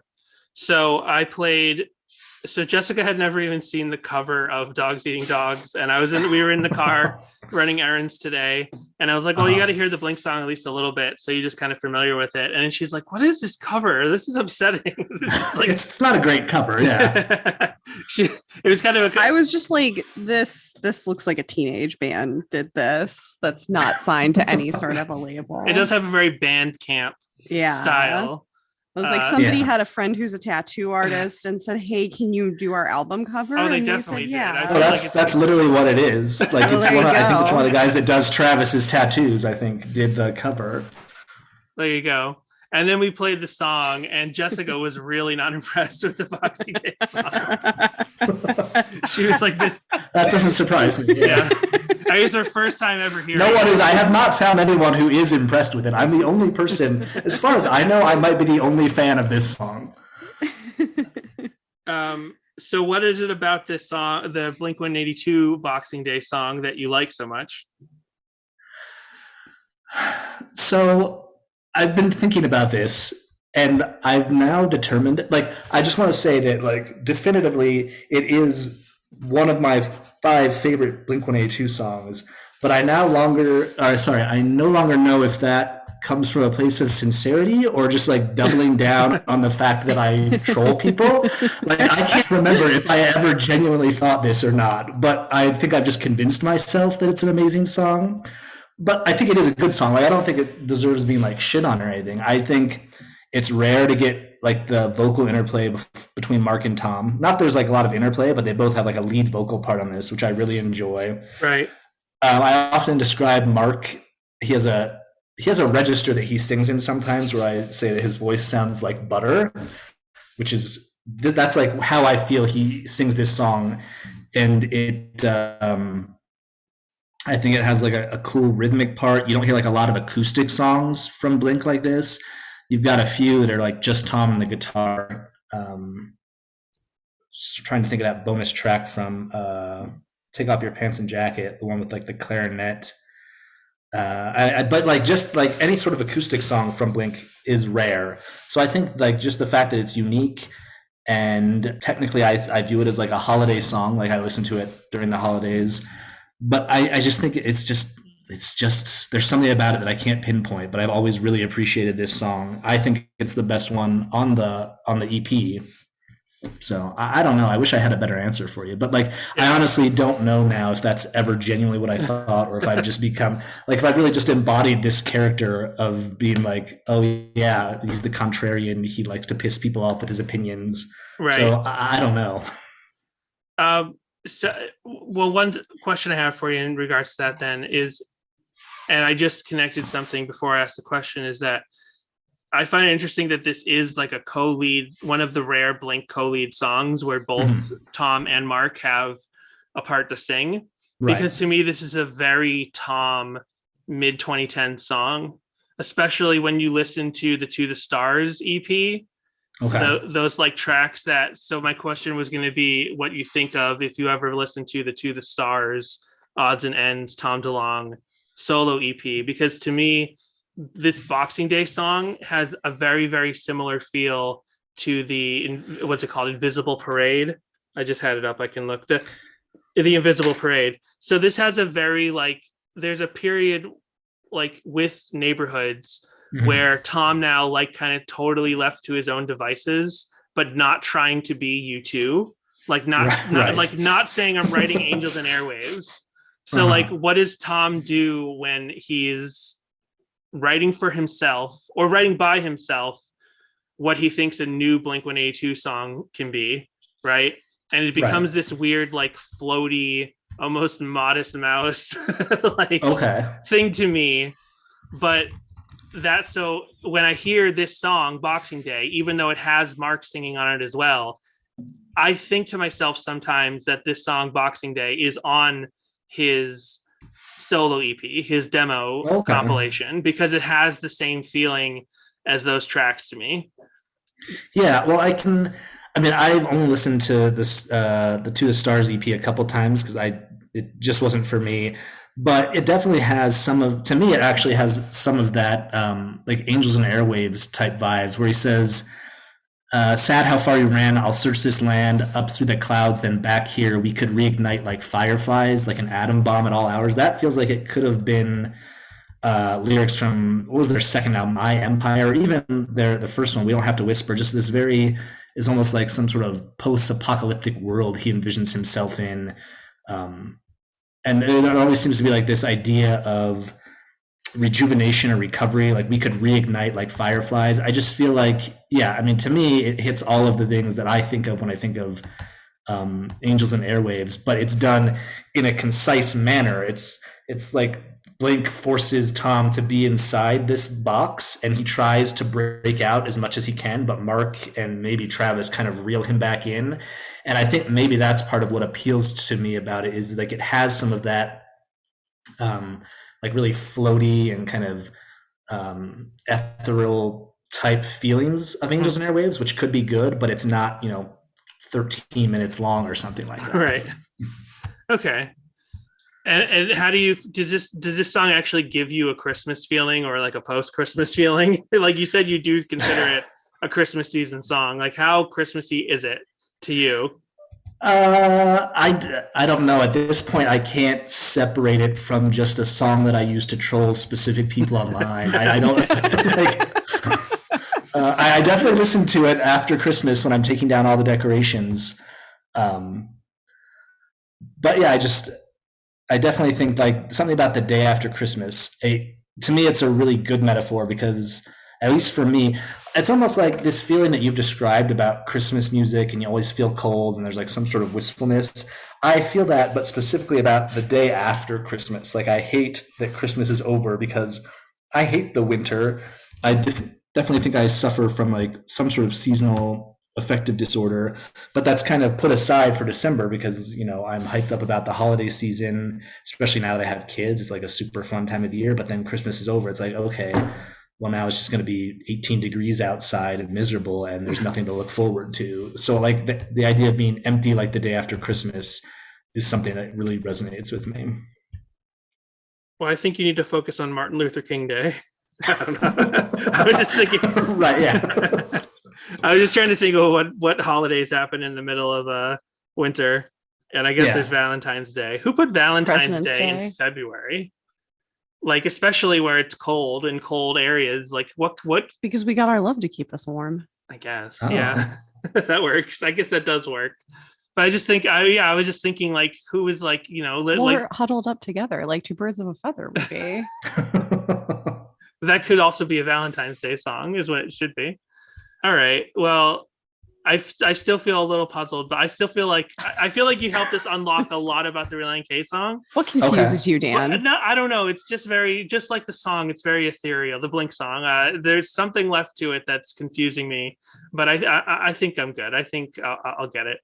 I think I'll just live with the mystery. Now, did you get the file that I sent over to you like right before? Okay. So I don't know if you have any way of playing this now or you can drop it in later, but maybe it'll make more sense. I wanted to work on this a lot more, but it sounds like you guys had a hectic weekend, as did I. It's like literally in the 10 minutes before we hopped on this call, I was throwing this together. So I just want to say, like, at the front, I am aware this is like a bad recording and a bad piece of work, but what I've done is I've sung the Blink lyrics while playing the Relient K song.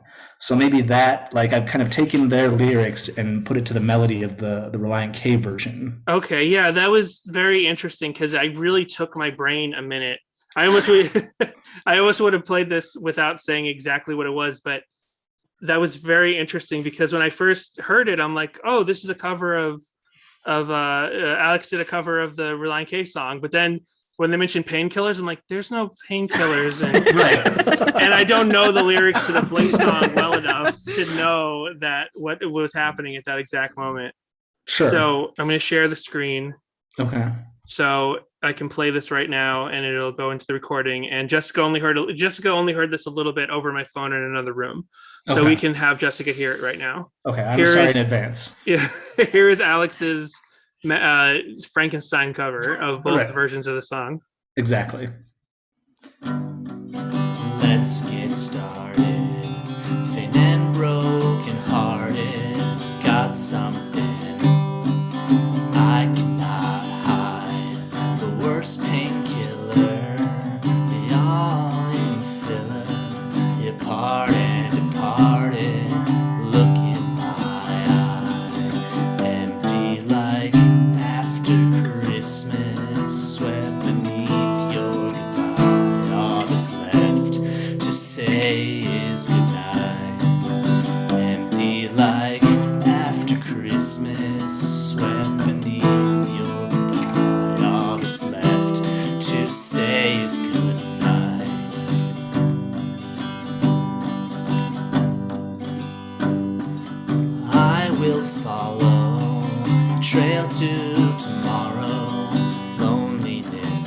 sorrow through the night. Sons and daughters, mothers and fathers, the bridges and clues that they left behind. Empty like after Christmas, swept beneath your goodbye. All that's left to say is goodnight. Empty like after Christmas, swept beneath your goodbye. All that's left to say is goodnight.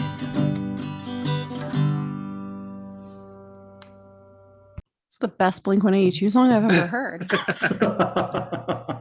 Yeah, that's really funny. It's cool. Really lovely, and it works really well with the Relient K music. Yeah, when my brain did do that thing, like where you think like you're about to sip a root beer, but it's an iced tea, or you think you're about to sip a Dr. Pepper, but it's an orange soda or something. It's like you're expecting this one thing, and then it takes your brain a second to be like, what just happened? So I heard this, and at first I thought, like, yeah, what am I listening to? And then I got it. Okay. Yeah. So yeah, that's great. I love it. That's so interesting. I've always had thoughts like that. Sometimes I try to sing, like, but I don't really have a lot of musical talent. Like, I have taken guitar lessons. I could pick up a guitar and play, like, 5 chords if I need, well, 3 chords, but I could play out of 5 chords if I need to. Mm-hmm. But yeah, I could never do those kind of, make those kind of things come to fruition of like, it'd be funny if you sang the lyrics to this, but to that melody. So that's really interesting to hear.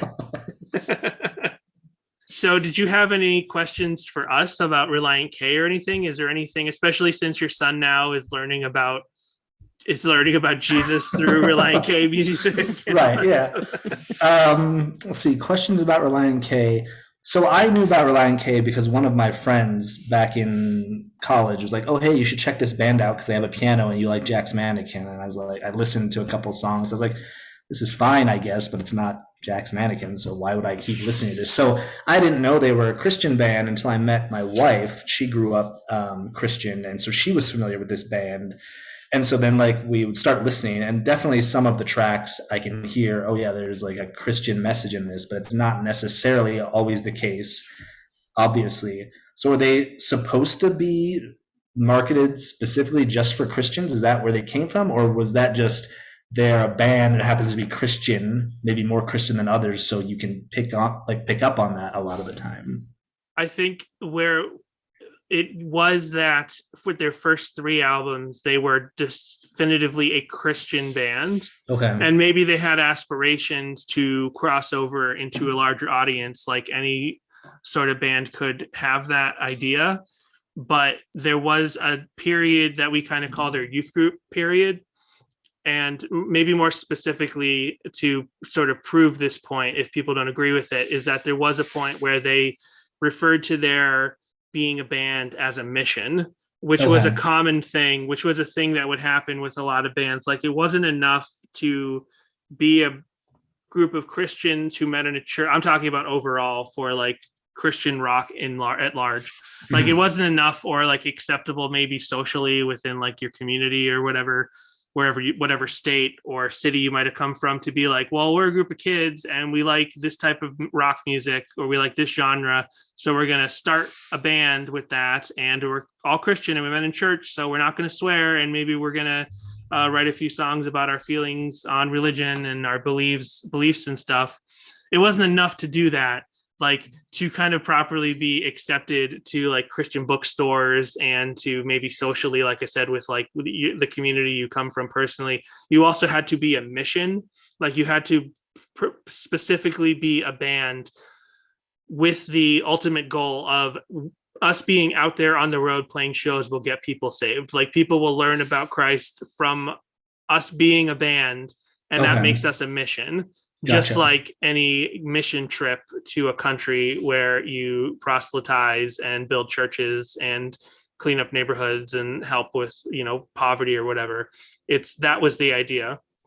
I don't think a lot of bands wanted to do that at the time. Like, I think MXPX, they'd never talk about this specifically. I think in a case of like a band like MXPX, like they came very specifically from the genuine, like, we're going to be a punk band and we go to church, so we're going to sing about Christian lyrics, especially earlier songs were way more Christian, but we're not youth leaders. We don't go to theology, we don't go to seminary, we're not theology majors. We're just, and so, but like they had situations possibly that don't really get spoken of directly in their history, where it's like they might have had to lead a prayer thing or something.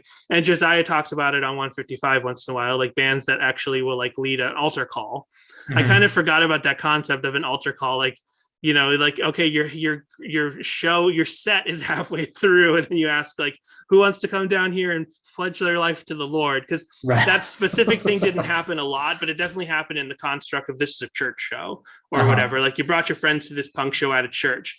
Now, like bands like Relient K or Five Iron Frenzy or Switchfoot or something like that, like national acts, like they might not have a full-blown altar call of like, we're going to put a stop to this show and there's people in the front that are going to pray with you to help you lead you to the Lord. But they would specifically say, we're here today to push the message of the Lord to you, or to give the message of the Lord to you. Push is the wrong verb as far as they would have seen it.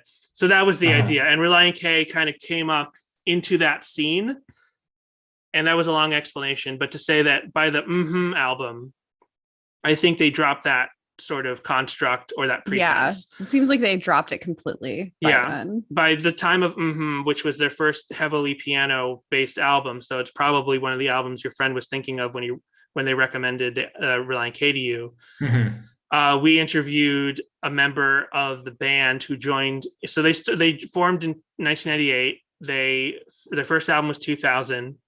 And was 2004. So we interviewed a member who joined in 2005, and I was kind of asking him when he was on our episode, when do you think Relient K stopped kind of being a mission band? And that question kind of threw him a little bit, and he was like, "Oh, you know, he gave me this generally true answer that was like, you know, a lot of people think bands are ministry bands, but they're not just because they're Christian. But I know for a fact Relient K said we're a ministry band with their first 2.5 albums or so. So by the time of 2004, 2005, they were no longer a ministry band. And by then they're focusing on, let's be a band. We still maybe lead by example to our faith and everything. But the idea isn't we are out there touring just to have altar calls and get people saved. Yeah, and he had been touring with another band, I think, that was also touring in the same circles as Relient K at the time, and that was probably in like 2003, so around the time of their third album. So maybe when that was kind of coming out, they were kind of already moving away from that sort of thing. Right. And do you think that they moved away from that because their faith changed, their priorities changed, or just was an unsuccessful mission? Like it just wasn't working. I don't think they changed. I think maybe it just became a little, I don't think it was ever necessary. Now I'm speaking personally on but especially having lived it in a very, very like low key version of it in Massachusetts, as I figured out, because I've listened to more like, you know, podcasts that grew up, podcast hosts who grew up in the South or in like much more red states or much more conservative, and they're, you know, much more religiously constrictive states, and people who are now like contextualizing that experience through a podcast where they talk about bands that they liked in, you know, Christian bookstores and youth groups and stuff back then. And I was like, okay, I grew up in a similar sort of construct, but mine was much looser, right? So I don't even have like the exact experience to 100% speak on this. But I think what happened is, if for a band like Relient K, is that it was just becoming it. I'm hoping, this is my opinion, that by 2004, 2005, maybe like the Christian industry, the Christian music industry, plus like the churches overall, like the denominations, realized like this is not the best use of their time as bands to be ministering at the same time. Like maybe this wasn't a good idea. Maybe we shouldn't have pressured some of these bands to also be like theologian, like, you know, like youth leaders at the same time, when all they really were musicians. Because it doesn't make it, because it never made a lot of sense at all, even at the time, unless like the Supertones. Like one extreme example is the Supertones. Like the lead singer and a bunch of the main guys in the Supertones were literally actually went to school for that stuff. Like they really knew that stuff, and they were a real mission band. Like they really did like live and die by like, we need to get people saved, like flat out. Like they were a mission band. Like they studied their stuff, they knew their stuff. I'm sure if you went up and had a conversation with them, they would give you all the answers in terms of that stuff. But if you're just a punk band that gets signed to a Christian record label, and now you also have to have like lead prayer, on stage, and have altar calls and lead people to Christ, and like possibly have answers of like, like possibly really dark answers of like, I had a sibling, a little sibling who died or something. And then like, how do you answer a question like that? Did they go to hell? Are you telling me they went to hell? And all these kind of things. And you're not prepared for those kind of answers, I think, overall. And all these bands that came from church atmospheres started to like tour on Warped Tour. Like those barriers were coming down. Like they just wanted to be bands, and they're touring wider, and they're getting on more specific tours and record labels and stuff. So those walls are coming down. So that barrier of I'm a Christian band isn't there anymore. And everyone's kind of admitting we shouldn't be a mission because it's not really appropriate.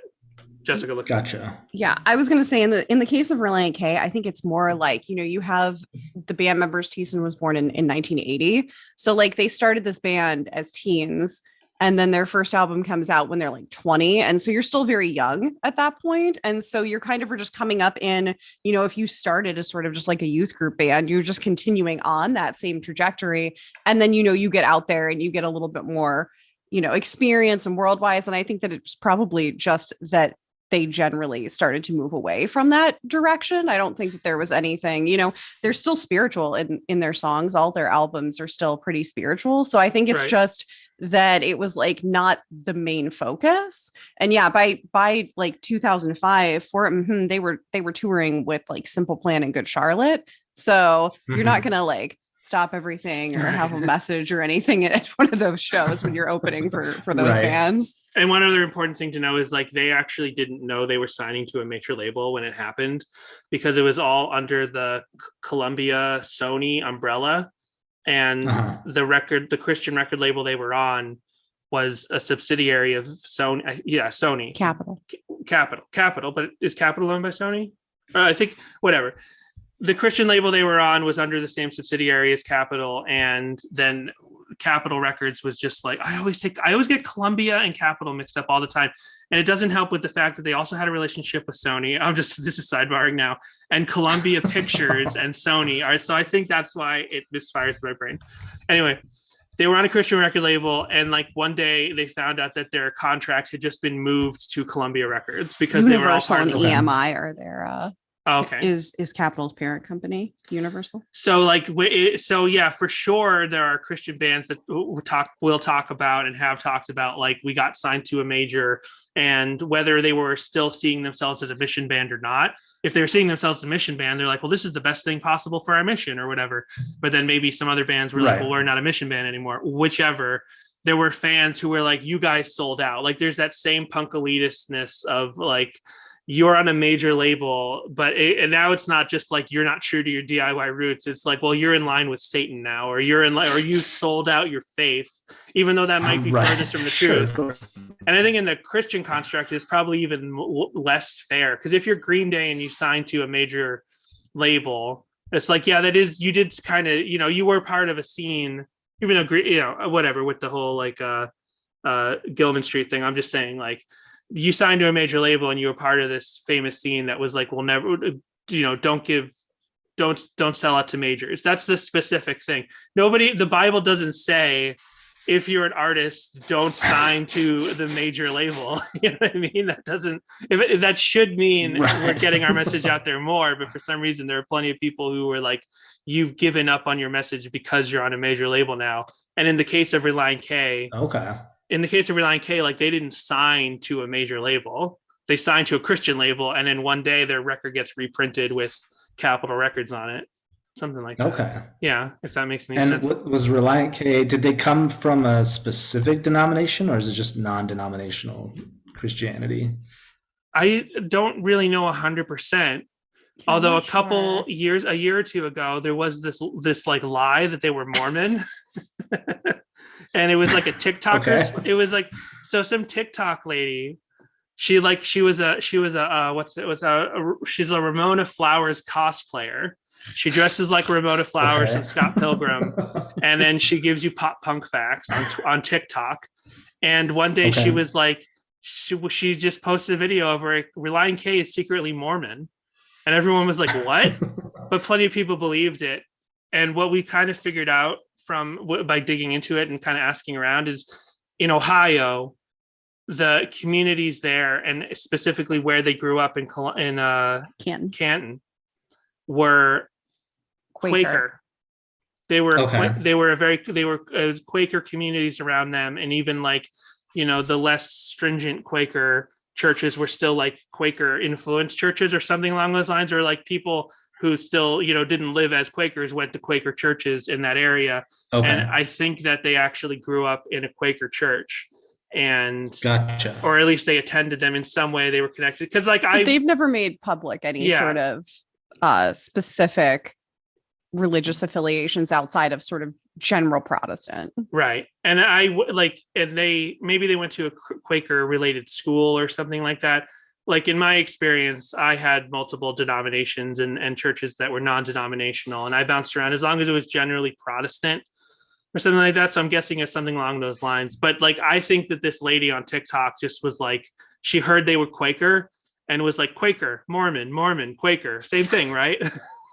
Oh yeah, definitely the same. Yeah, but I mean, like, they're not. But like that thing of like, you just hear like a name, a word that you don't really know, and I don't really Amish would have been a little bit closer. Yeah, but like everyone kind of but everyone kind of knows Amish, and if you don't really know, they use electric guitars, so clearly they couldn't be Amish. Right. And I know that like a lot of Christian record labels they use as a baseline like the Southern Baptist kind of like code of conduct, because they were like, well, we got to sell it there. It's like that old Hollywood thing of, does it sell in Peoria or something like that? Like the Christian record labels would always be watching like the most conservative, not necessarily politically, but I just mean like conservative socially, churches and denominations as like a baseline for what to expect to be able to sell. And like only the biggest bands, that if they wanted to push that envelope, would they be allowed to push that envelope. This all gets talked about in like there's multiple Tooth and Nail podcasts and stuff, so that gets talked about here and there. But yeah, as far as Relient K adhering or saying that they were any specific denomination, not that I'm aware of, just kind of like a general Protestant Christian, Gotcha. Non-denominational, like evangelical, I guess is the term now, but I've tweeted about it recently that like I feel like the word evangelical is like the word emo, that it gets thrown around and it's this connotation on so many things, especially now because of like like hard right and like Trump stuff and evangelical churches behind like the worst political ideas and stuff, that I just don't understand what the phrase evangelical means. And you look it up on Wikipedia, and all they explain is the root of like the belief of like, you don't have to pray to Mary, you ask Christ to forgive you and you're immediately saved. And I'm like, well, isn't that all non-Catholic? Isn't that all Protestant Christianity? Like, I'm so confused. So yeah, evangelical and emo, same thing. Right, absolutely. Well, thank you so much for being on then, and thanks for your cover. And I'll let everyone know anything they can go to check out for your podcast, or anything else you might want to lead them towards. Anything else you want to evangelize? Any altar? This is your time to give an altar call to you, Alex, and whatever people can check out. Well, I would invite all of your listeners to come to the altar of the Zeitgeist Lab and pay tithings into our Patreon. For $3 a month, you can be saved with our great Patreon content. But we have a regular podcast too that's free, and so you should check that out because I'm a fan of it, but I don't know. And then I guess the only other thing I want to mention, this is like specifically just for you, Danny, so feel free to cut this out if you want. But I did do a little bit of research. I found out that for those who are interested, all T-Mobile stores will be open on Boxing Day. Oh, nice. I also found in England or the UK, I've lost the site here, but there is a company that offers a package of helicopter rides from wherever to any sort of sporting event on Boxing Day. It comes with champagne and like a helicopter ride right to the sporting event. I don't know what the price is, but if you're in the UK or if you just really like helicopters, that might be something worth checking out. I'm sure I don't know what you mean by any of that. I didn't think you did, but I think you're mixing me up with the other Daniel Leary, who also happens to live in LA, that loves helicopters and runs Blink 155 do MH 418 2011. That could be. That's a different guy. But you're MXPX memes, though, right? I'm MXPX memes. And so there's you another. Understand at least the T-Mobile part. Yeah, no, I got the T-Mobile part. Okay. T-Mobile Tuesdays. They've been letting me down for months, though. Like when I first got T-Mobile Tuesdays, there was great stuff for like 3 weeks in a row, and now it's just Wendy's every 3 weeks, and then like some social media app that you couldn't care less about. Like I don't need this, and then like another 15% off Shutterfly. I'm like, so they've been letting me down. When I first told you about T-Mobile Tuesdays, I was actually like, this is exciting. Every Tuesday, T-Mobile gives you free content, free items, free content. Yeah. Right. Free content. Here's your content. Here's your T-Mobile content. Now shut up. Right. Well, I appreciate it. Everyone get out there, check out the Zeitgeist Lab Pod. And is it Labs? Zeitgeist Labs Pod. And if you're a T-Mobile customer, check out T-Mobile Tuesday because you're missing out. You're leaving money on the table. Happy Boxing Day. Absolutely. Agreed.